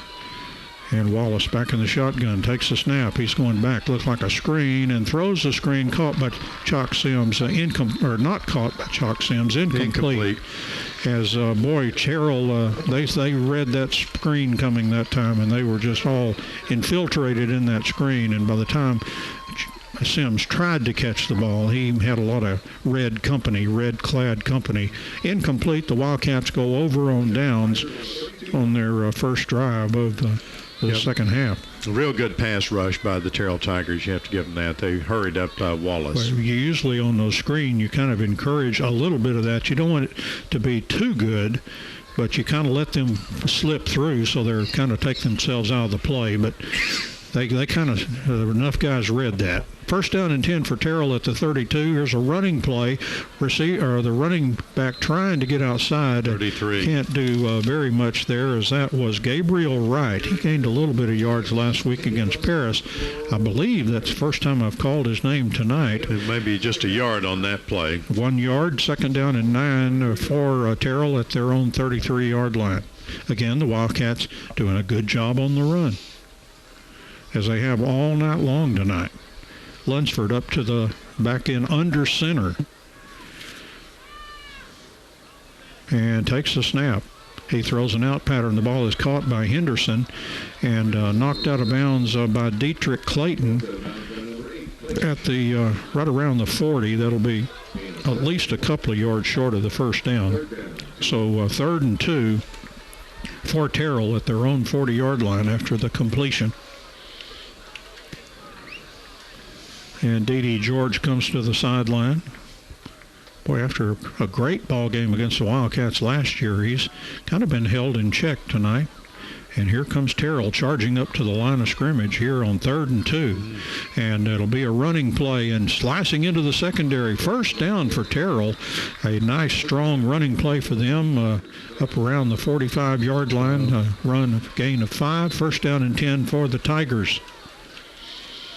And running that play 12 was Jarius Nickerson Scruggs. The hyphenated. And then a flag on the end of that play. Must have been a little activity after the personal foul, a face mask. Oh, no, hands to the face. And so hands to the face penalty. And that'll cost the Wildcats a big penalty here. So a major 15-yard penalty mark off on the Wildcats all the way to their own 40-yard line. First down and 10 for the Terrell Tigers. Nothing like getting a booster of a 15-yard penalty. Much better field position there on the Wildcat 40-yard line. And here come the Tigers. They've started charging up to that line of scrimmage. They looked good on that last play when they did that. Lunsford under center. And now it'll be a running play, kind of a cross buck kind of play for a gain of 5 for Terrell. And the Wildcats had a hard time getting that guy down, but that was Jaquavius Morris. And boy, he is a fine football player, and where he really shines, Matt Young said he was the best linebacker that we've seen this season, and may be the best linebacker in our district. High words of praise from Matt Young for Morris, who also gained 5 on that. Second down and 5 for the Tigers at the Wildcat 35. And now Lunsford keeps as he faked to the back. He's trying to get around the corner, and he dragged forward for 2 or 3 yards. Looked like, let's see, a Wildcat. That was A-Rod, they call him, Alex Rodriguez. Imagine that, an Alex Rodriguez called A-Rod. Yeah. Who ever heard of such a thing? I know, pretty original. Except for the guy that played for the Yankees and the Rangers. Exactly. And made big bucks in both places. Third down and 2 now for Terrell, as they're down at the Wildcats' 32-yard line. Big play for this Wildcats defense. And Lunsford, again, a long count. And he will roll back to pass. He's in trouble. Aiden Walker's got him, and he's thrown to the ground. Got an assist there by 47. Kylan Wade, also in there for the Wildcats. So kind of a shared sack, but looked like the guy that got there first for the Wildcats made most of the tackle, but Wade was there for support. So that turns this into a completely different play now. It's a 4th down and 8 for Terrell back at the Wildcats' 38-yard line. So the Wildcats have a puncher's chance now to try to hold and turn the ball over on downs on these Tigers. Lunsford, 2 receivers out to the left. Watch his passing game. He's been tough at that. Long count again. He's going to throw the pass, and the ball is caught out there and got a good block, and it's right near the first down marker. I think he is short by about half a yard. The official looked over at it and said, first down and 10 for the Wildcats. No, he's signaling the other way. He said they did get to the line. I thought he was pointing in the other direction, but he was saying, come on and come down this way. I thought he was pointing down the other end of the field. Made it. Just barely made it. That was number 13 on the reception there for the Terrell Tigers. He got the yardage. Trey Henderson. Yeah, he just barely got up to there. So it's 1st and 10 for the Tigers. And 1st and 10 from the 30-yard line. And now here's a handoff, and the running back is hit right away by that Wildcat defense. Really good defense by the Wildcats, as they really just had that bottled up. And among the players, Cameron Coffert was in there along with a whole bunch of his buddies. And second that was down. Morris again on the carry, but he didn't get very far. In fact, no, he lost 2. He lost 2 yards. Yeah, 2nd down and 12 for Terrell, because that play bottled up. And yeah, the Wildcats read that one very well. So 2nd and 12, the ball at the 32. And player way out to the right side for Terrell, receiver. And Lunsford will hand off, running back in trouble, and he's dumped there once again. Aiden Walker has had a couple of sparkling plays on defense coming from that outside linebacker position. And that was George again on the for the Terrell Tigers. Yeah, Dede just could not get, he's a speedy guy, but they just can't get the running legs going because the Wildcats are blowing these plays up so quickly. This has turned into a 3rd and long now. 3rd down and 17 for Terrell back at the Wildcats' 37-yard line. So 2 running plays have lost 7 yards for Terrell. Now they have 2 receivers out to the right, 1 to the left, and Lunsford under center will take the snap. He's back to pass. He's getting a rush, and he's hit the ball on the ground, but Terrell recovered. A very alert play by a Terrell player there. An interior lineman makes the coverage, and that was Malachi Williams, a sophomore. He made a play that you would look more for a senior to make. Very alert. Their quarterback didn't see that coming. He that's what made him cough up the ball. But the Terrell, I did not see who made the contact. I was watching that bouncing ball. The Terrell Tigers are going to have to punt now. They're back way up to their 43-yard line. Yeah, the Wildcats. 4th and 22. And a man in punt formation for Terrell and a receiver back at around the 10-yard line. Haney back to receive. Long count now back on the punt, and the kick is away. And it's going to hit short, and this one kind of had a neutral roll, so Terrell downed it right around the 21-yard line. So 1st and 10 for the Wildcats at their own 21. We have 1:48 left here in the 3rd quarter. 2 drives have eaten up almost all of the clock here in the 3rd quarter. 1:48 left in the 3rd quarter, and Terrell clings to that 9-7 lead that we had at the half. And the Wildcats bring Sanchez and also Noe Ponce, the soccer duo, out to the left. Right, Hooten's Hardware first down here. And 2 receivers also to the right, and running back to the right, or to the left. Well, in one of those directions. Here's a handoff, the running back heading straight ahead, looked like Caden Davis.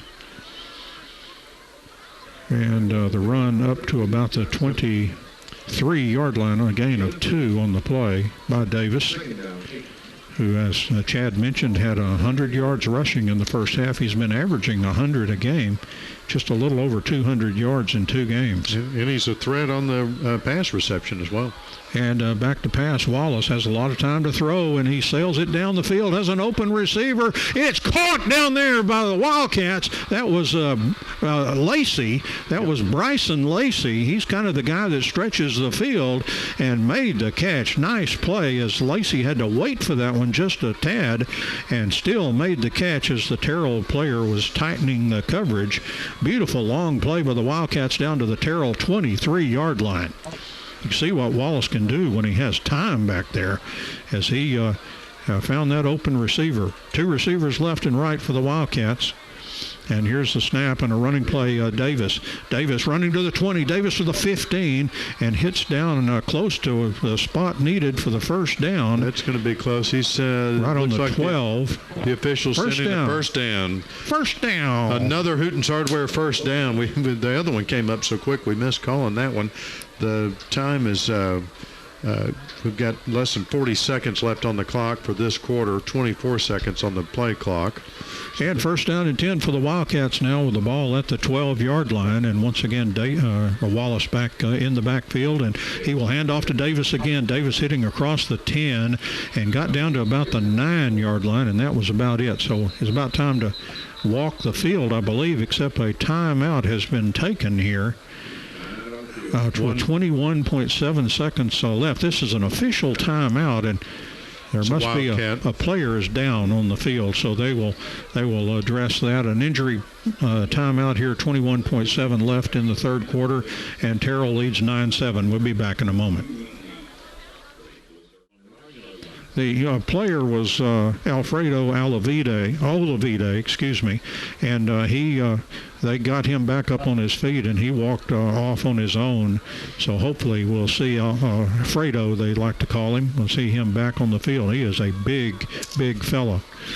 And so the Wildcats face second down and 5 now. And here's a handoff. Chalk Sims straight ahead. Touchdown Wildcats as Chalk Sims goes all the way to the end zone on a 9-yard running play.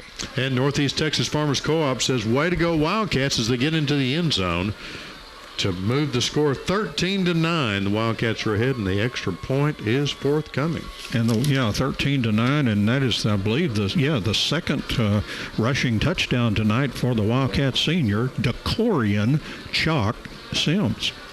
Extra point now by Brandon Zavala, or attempt, with Campbell Cody holding for the Wildcats, and he is they're waiting on a player, and so they're going to get dobbed. They're going to have to go an extra 5 yards. There's the flag, and so delay of game. And I think they just knew that, but they didn't want to attempt the extra point with just 10 guys out there.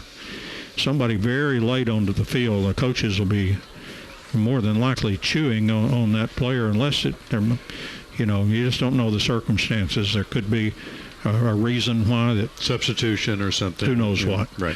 But anyway, it's now an extra point try from the 15-yard line for Brandon Zavala.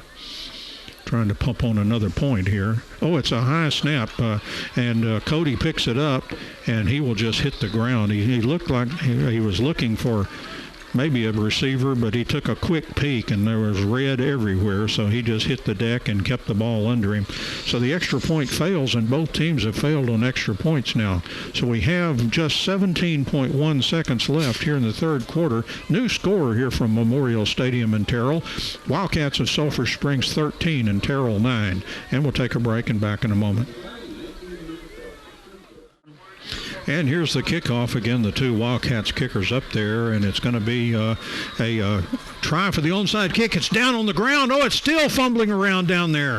And Terrell may have got on it. The Wildcats, though, are alive like fire ants on that far side, as they are quite excited. And looks like the Wildcats have recovered at the 40-yard line as that ball squirting free, and the Wildcats came up with it at the 40-yard line. Great I didn't play. See who gave up that ball there at the very end. Probably still holding on to the ball. No, he just threw it, but I did not see which player did that. So the Wildcats, actually, they're going to mark it at the Terrell 39-yard line. And so another successful onside kick by Brandon Zavala. The J. Hodge Chevrolet kickoff turned out to be great for the Wildcats as they line up on offense for a Hootens Hardware first down. This is a big drive for him. First down and 10 from the 39. Wallace will take the snap, and he'll hand off Caden Davis. Davis across the 35 and down to around the 34-yard line. That's a gain of about 5 on the play. It'll be second down and 5 for the Wildcats at around the 34. J. Hart Chevrolet, of course, our kickoff sponsor and home with the $100 discount per touchdown, and they've got a couple of them. That is the end of the third quarter, and so we played 3 here from Memorial Stadium in Terrell, and the Wildcats now lead after 3 quarters by the score of 13-9. We'll be back with the extremely thrilling fourth quarter for you right after this break. And we're back at Memorial Stadium in Terrell, Texas, where the Wildcats lead the Terrell Tigers 13-9. This is the beginning of the fourth quarter, and the Wildcats have the ball. Second and 5 to go. They're done in Terrell Tiger territory. all the way down to the 34-yard line for the Wildcats on this 2nd down and 5. Get ready to start the 4th quarter. Caden Wallace is back in the shotgun. Trip receivers to the left. He's looking to the right. Throws it down the field. That ball was tipped and went way over the head of Noe Ponce as some Terrell, somebody in that front 7 got a hand up and tipped the ball. So incomplete. It'll be 3rd and 5 now for the Wildcats at the 34 as we enter the 4th quarter here. Real good opportunity for the Wildcats to kind of move that score out a little bit from this narrow 4-point lead. 2 receivers left and right for the Wildcats. And Wallace, the quarterback, calls for that snap and now takes the snap, and it'll be a running play. And it looked like the running back had a little bit of trouble with balance, but did gain all the way down to the 30.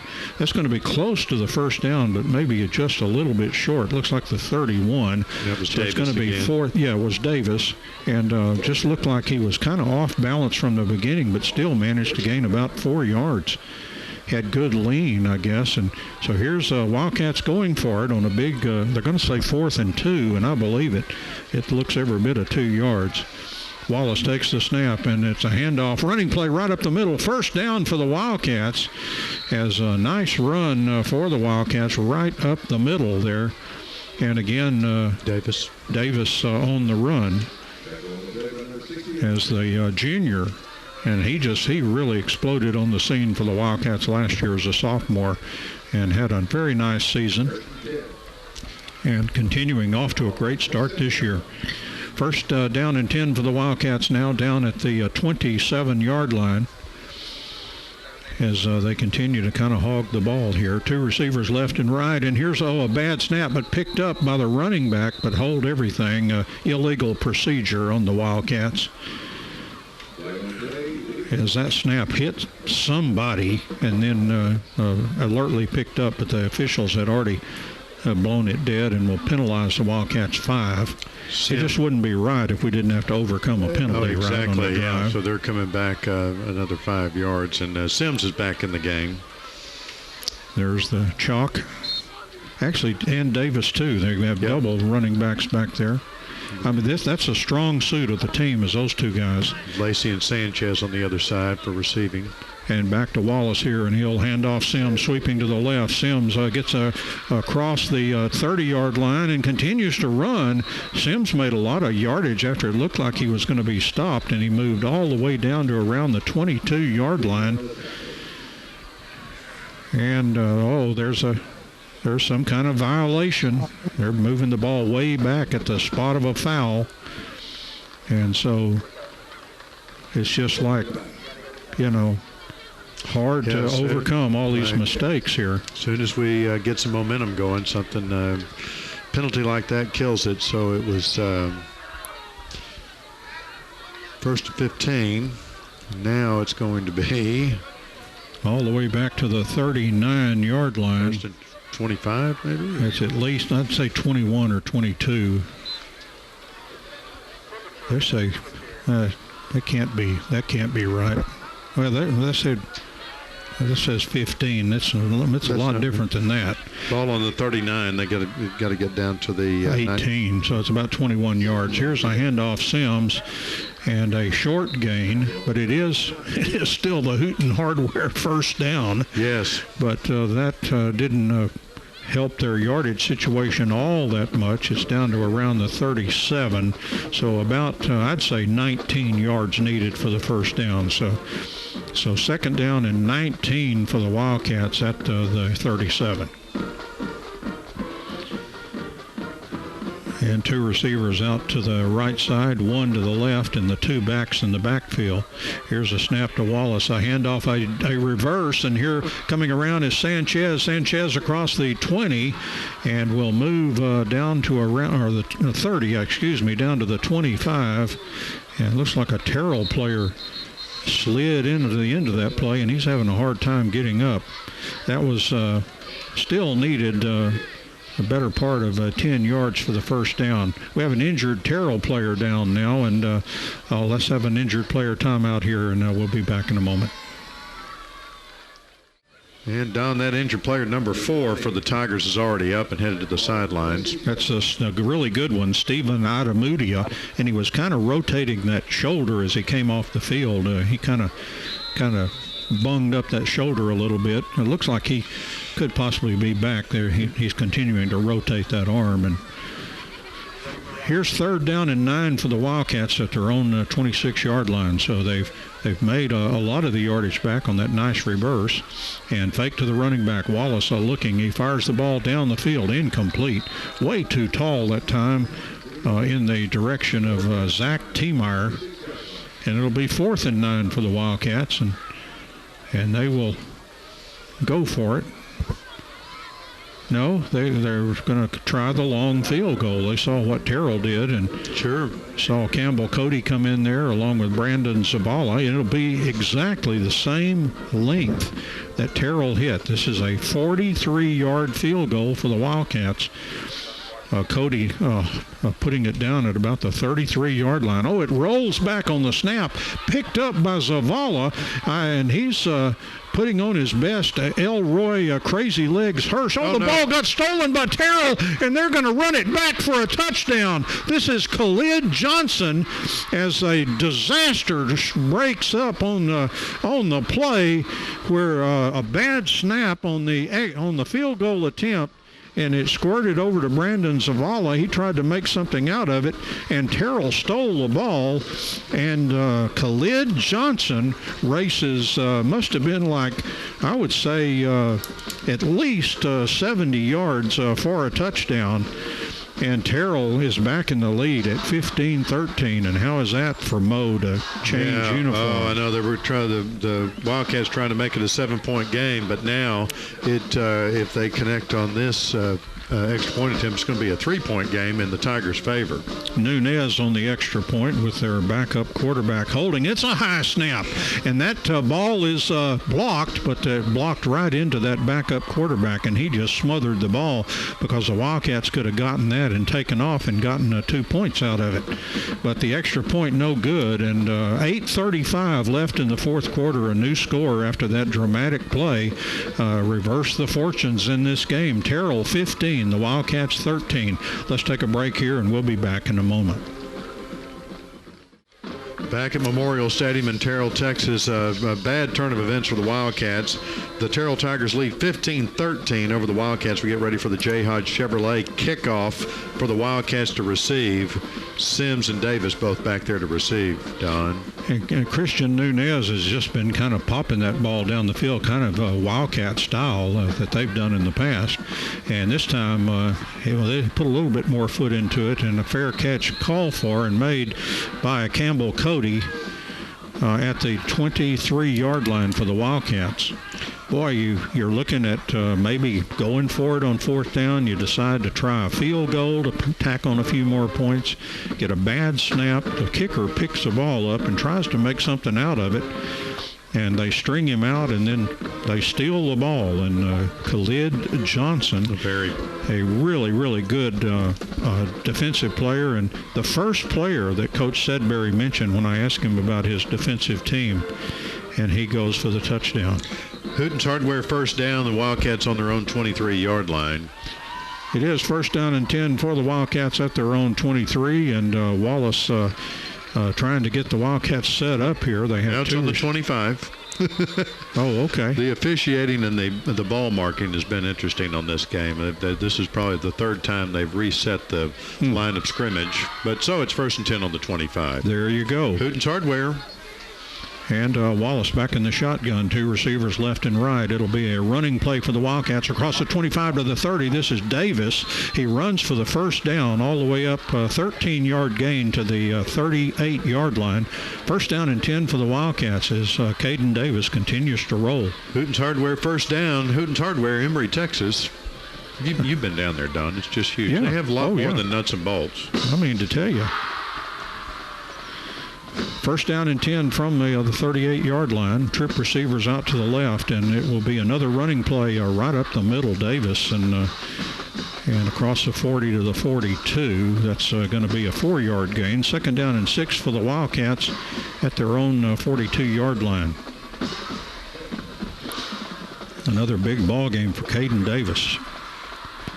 Even on this artificial turf, his uniform just looks kind of more soiled than everybody out there. He's been an active participant. I have him at 149 total yards so far. Here's a shot. A pass is complete in the secondary to Bryant Sanchez. Breaks a tackle, and Sanchez goes all the way to the Terrell 46-yard line. And a beautiful pass by Caden Wallace to put that right on the money to Bryant Sanchez. First down and 10 for the Wildcats at the Terrell 46. And with everything, Chad, that's happened, Wildcats trail by only 2 points, 15-13 with 7:25 left to play. Unfortunate penalties and unfortunate turns of events, is what the difference in this ball game.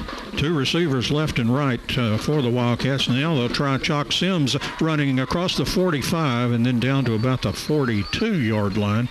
That'll be a 4-yard gain for Chalk. And will be second down and 6 for the Wildcats at the Terrell 42-yard line. Well, he kind of hit a brick wall there. He's been, both of the running backs been doing a great job of getting through those holes, but just hit a brick wall on that one. And trip receivers out to the right side for Wallace. Takes a snap. He's looking in that direction, looking, fires a pass, incomplete. Threw it kind of behind and into the ground behind Noe Ponce. Lacey is really appealing to the official there because he was held, or certainly felt like he was, and Ponce was just knocked to the ground way after the ball went past him, and he didn't even have a chance that he was knocked to the ground by the defender. So third down now for the Wildcats, 6 needed. They're at the Terrell 42-yard line. And so big play needed here for the Wildcats. Somebody step up and make a big play on this third down and 6. Wallace back in the shotgun, has the 2 running backs now, and sends one, Davis in motion, and fakes to Sims, throws the ball incomplete, tried to get it into Landry Meskimen, and he couldn't hold on, but I'm not sure that the ball might have been tipped away by Terrell. Right in between 2 defenders, and just almost pulled in by him. Tough call right here on the 4th and 6. Look, Wildcats appear to be ready to go for this. Sanchez back in the game. And so the Wildcats going to go for it here on 4th down and 6 from the Terrell 42-yard line. Got Lacey and Sanchez on the far side of the field. And got Ponce over here with Meskimen. And now a timeout. And timeout taken. 6:35 left here in the fourth quarter. It's Terrell 15 and the Wildcats of Sulphur Springs 13. We'll take a break, back in a moment. It's 4th down and 6 now for the Wildcats from the Terrell 42-yard line. To say a big play is kind of not expressing it right. It's bigger than big, I guess, on this one. And Wallace back in the shotgun, takes the snap, looking down the field, throws the pass. Incomplete.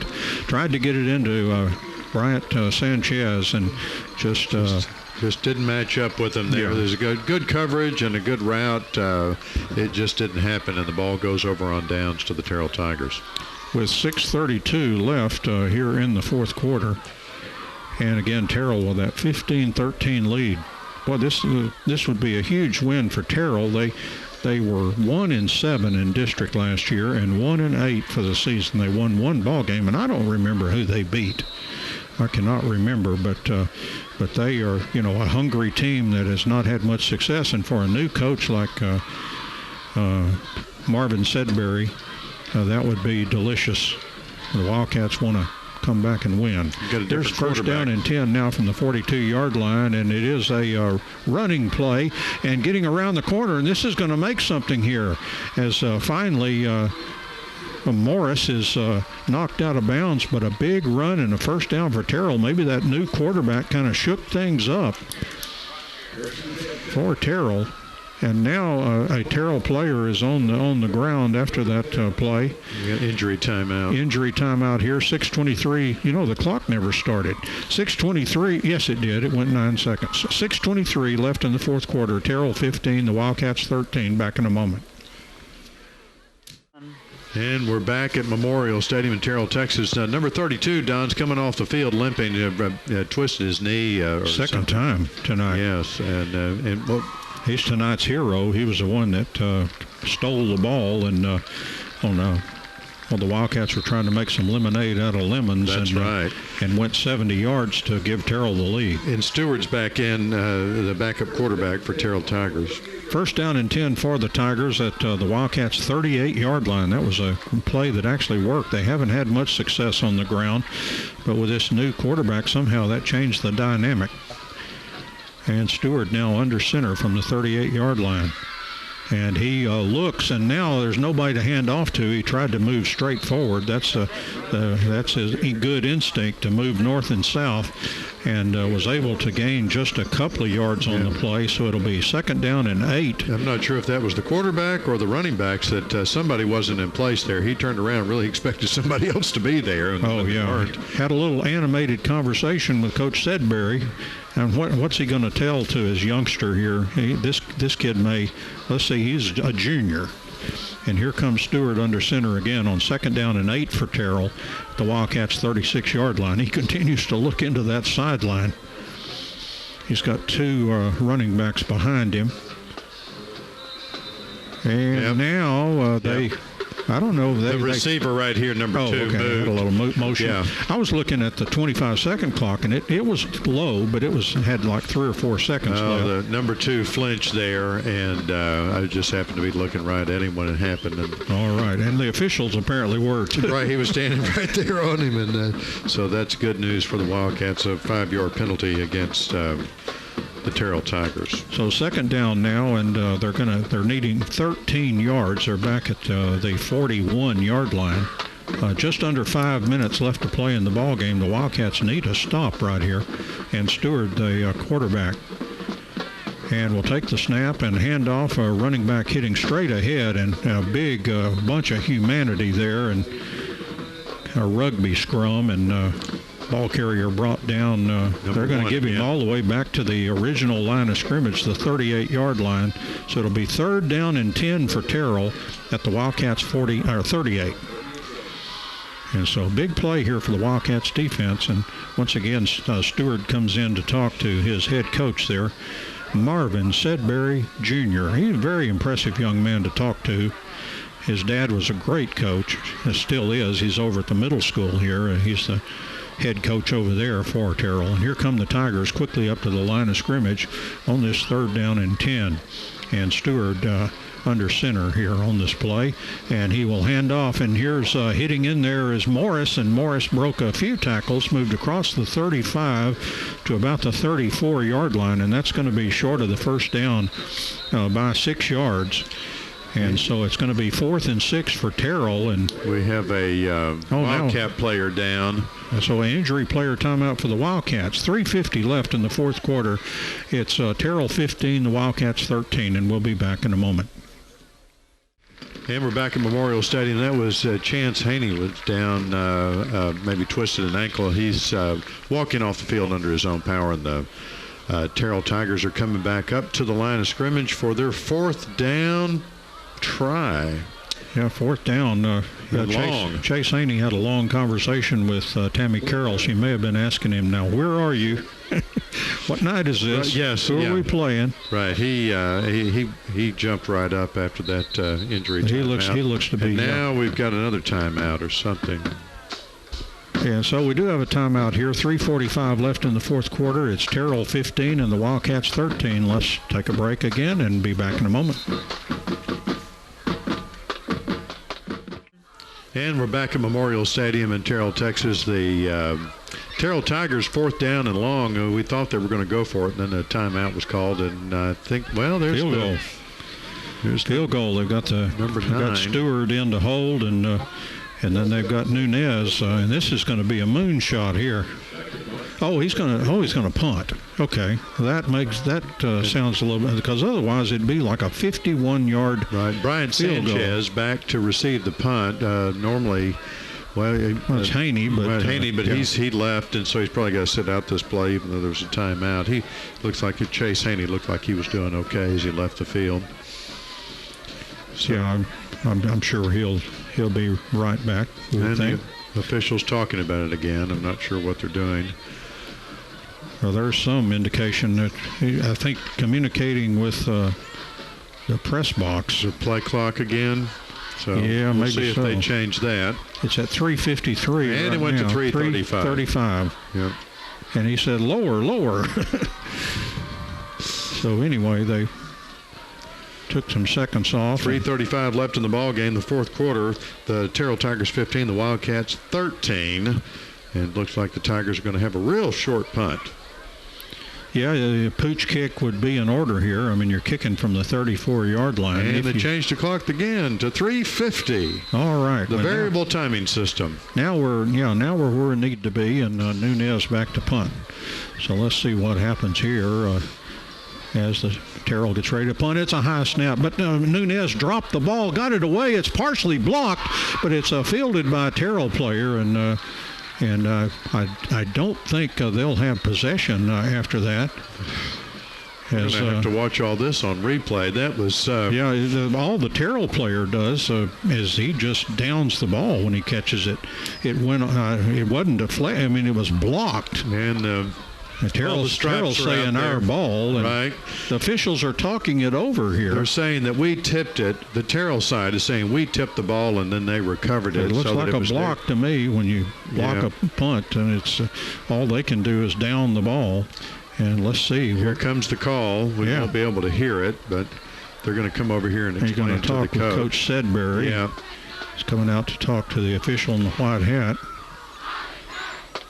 And the officials continue to have a Serengeti moment there with the zebras getting together. Two officials talking to the Terrell coach, one over there talking to our coach, and four gathered up in the middle having a conference. So this is going to be an interesting call.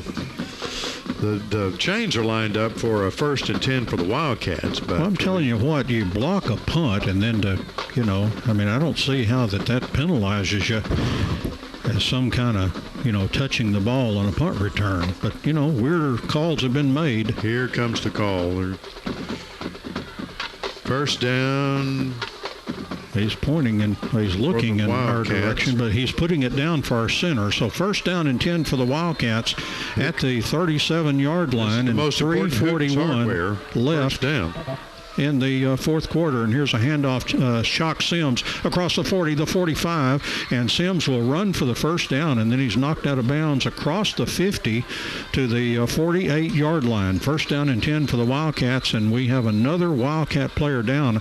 I don't know if some of this is cramping or what, but another Wildcat player down, and they're attending to him. Timeout for an injury, 3:32 left, fourth quarter. Wildcats trailing Terrell 15-13. Back in a moment.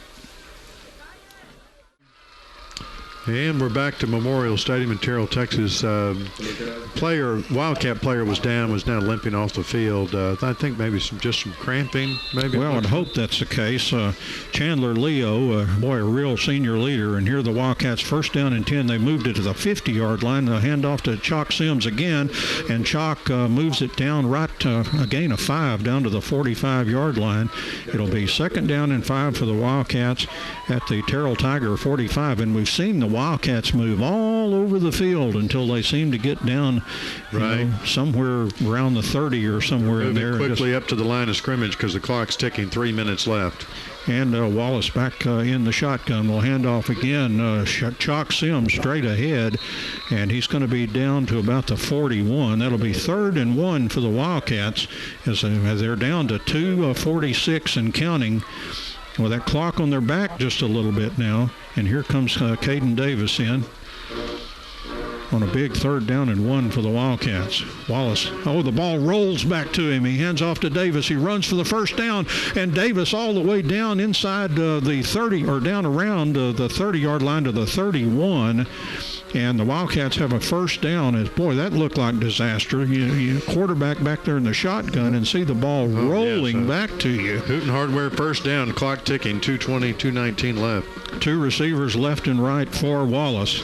And here's a handoff again to Davis. Davis right up the middle. He'll have a few yards down to the 26. And still need about 5 on the play. So 2nd down and 5 for the Wildcats from the 26. As Wallace tries to whip them into their positions. Now takes the snap. He hands off. Davis was met by Terrell defenders about the same time he got the ball, and that is not a good combination, and he's thrown for a big loss. So it'll be third down for the Wildcats, and they're going to need 10 plus. Looks like 11. 1:34, all that's left. Boy, a young team trying to run the 2-minute drill. The clock running. And it hadn't stopped running. And once again, Wallace back in the shotgun, wants to throw long, fires the ball down the field, caught for a first down. The receiver was down. He was on the ground when he caught the ball, but he did get the first down, I believe. Right, but the clock's still ticking because he was... 1:13 left here. And so... And now they should they're going to have a conference again. They should if they're. I think they maybe took a timeout, as looked like both teams have 2 left, but the Wildcats may just have burned one to kind of slow things down here. So we have a timeout. They're still talking things over down there. I think they're trying to spot the ball. It's going to be third down and. 3rd and 1 look like what they're coming up with. I don't think the Wildcats like the spot too much. That might have been part of the anger with calling that first down. And now Coach Owens telling the team and players and everything, get off the field. Had a JV game the other day. They're marking the ball 1 yard short of the first down. It looked like a first down. They were already started moving the chains. And then they got in there and wanted a different spot. And now they're moving the chains. It's going to be first and 10. So a lot of confusion on the chain gang over there and with the officials. The clock. It's at 58.9. Now, don't you know they've got to put some time back on that baby? Yeah. I mean, all of this should have been stopped with all this chaos and confusion. Hopefully this is going to be another Hooten's Hardware first down. 1:06 now on the clock, but that could change. Tigers leading the Wildcats 15-13. It already has changed from like 58 seconds. And there it goes to 110. So hey, reconsider a couple of more times, will you? But 110 is all we have left, looks like. First down and 10 for the Wildcats at the 21-yard line. And now a timeout taken, I think, by Terrell. Anyway, 1:10 left here in the fourth quarter. Terrell 15, the Wildcats 13. We'll take a break. Back in a moment. And we're back in Memorial Stadium. 1:15 left in the ball game is the variable timing system. Are you sure? Yes, and it may change again, but the Wildcats have the ball. First and 10. A Hooten's Hardware first down. It is first and 10 for the Wildcats at the 21-yard line of the Terrell Tigers, and now the clock is running. Back to Wallace, and he'll hand off Caden Davis, and he was hit right away by that Terrell defense, wrapped him up. No gain on the play. Second down and 10 as the clock moves under a minute. Wildcats have got to move quickly here, but they've got to be productive. That first play was not. Here's back to Wallace. He'll fire the ball out. It is caught, and then the receiver knocked out of bounds. That will give some relief because that should stop the clock. The ball down to the 15-yard line. I think that's about 3 yards short of the first down. And currently, there's 44 seconds on the clock, Don. We'll see.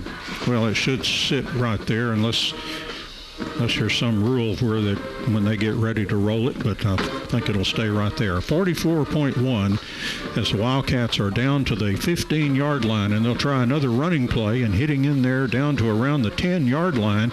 And now the clock stops at 39.2, and the Wildcats... No, they didn't. They stopped it to move the chains, which didn't even get moved. Well, it's must be first and goal down around the 10. Here's back to Wallace, and now a whistle blows. Boy, all kinds of chaos here at the end. But, you know, a lot of things going here. The Wildcats trying to get in the end zone. Terrell trying to stop them. Ball down around the 10-yard line. It's obviously first and goal because the chain gang is on vacation. They are not figuring in here. Yeah, it's right. I think the ball's right on the 10-yard line, and then first and goal. Hooten's Hardware first down. Hooten's Hardware, Emory, Texas. The officials are having yet another conference in the middle of the field. Yeah, they've done their best to communicate with each other and try to keep this thing on the tracks.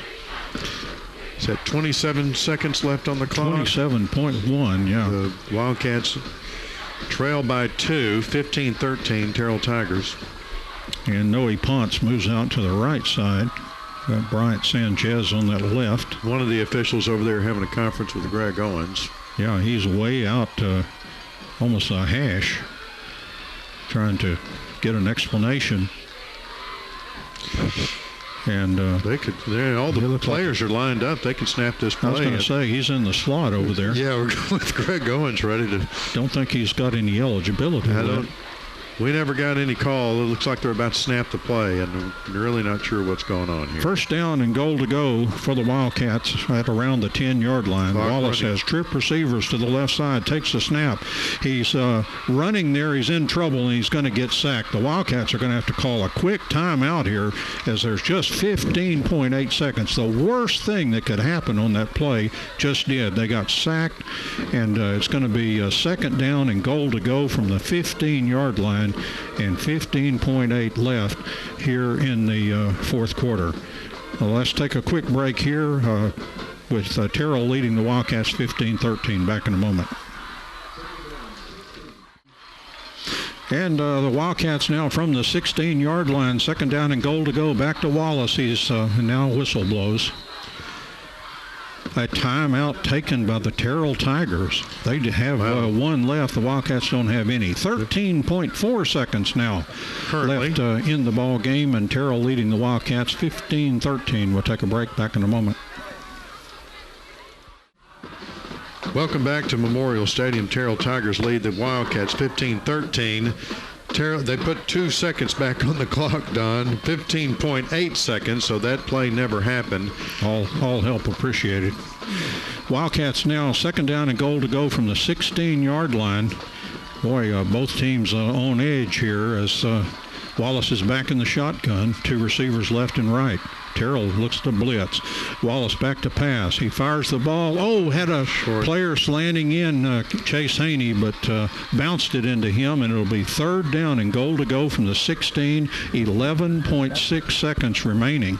Terrell has one timeout left. The Wildcats have nothing. They've got to throw into the end zone. They had the right idea that time. I think Haney was right on the goal line. Yes, the pass was just a little short and bounced up into Haney. Here we go. All right, third down and goal now. They may have time for 2 more plays. 2 receivers left and right.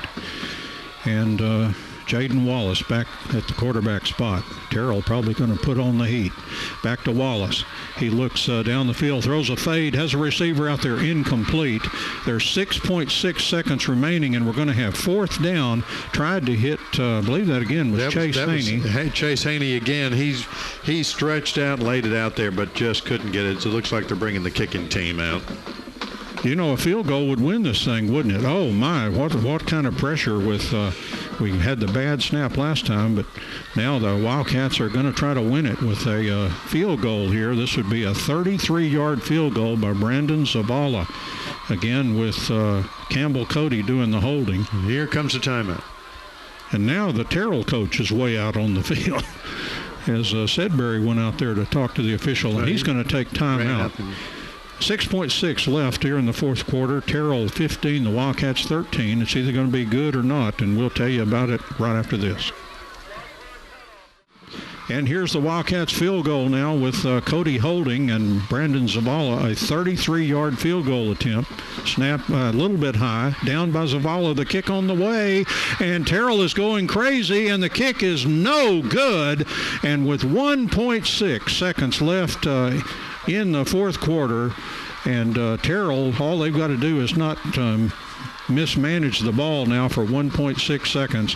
A field goal that drifted to the left, and I can't help but think that high snap caused some duress there. Well, maybe an extra split second to get the ball down, and the defenders came around the outside and really put the pressure on the kicker, and so it was low and outside. You don't know what the kicker's looking at, and if the ball's high, it might be a funky-looking hold, and you just, you don't have much to kick at, but whatever went wrong, the kick was not good, and the Terrell faithful celebrating as well as the Tigers.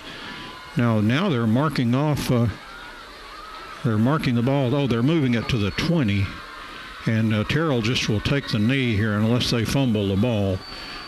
their steward, the backup quarterback, ought to be able to complete the play with a knee, and he does that, and that's it. Triple zeros or double zeros on the scoreboard, and Terrell celebrates a big victory in district play, the score of 15-13 over the Wildcats, and it was just kind of the perfect storm of misadventure for the Wildcats between all of the things that can go wrong. And the bottom line, the Wildcats, as they charged down to the goal line, just could not get it in there.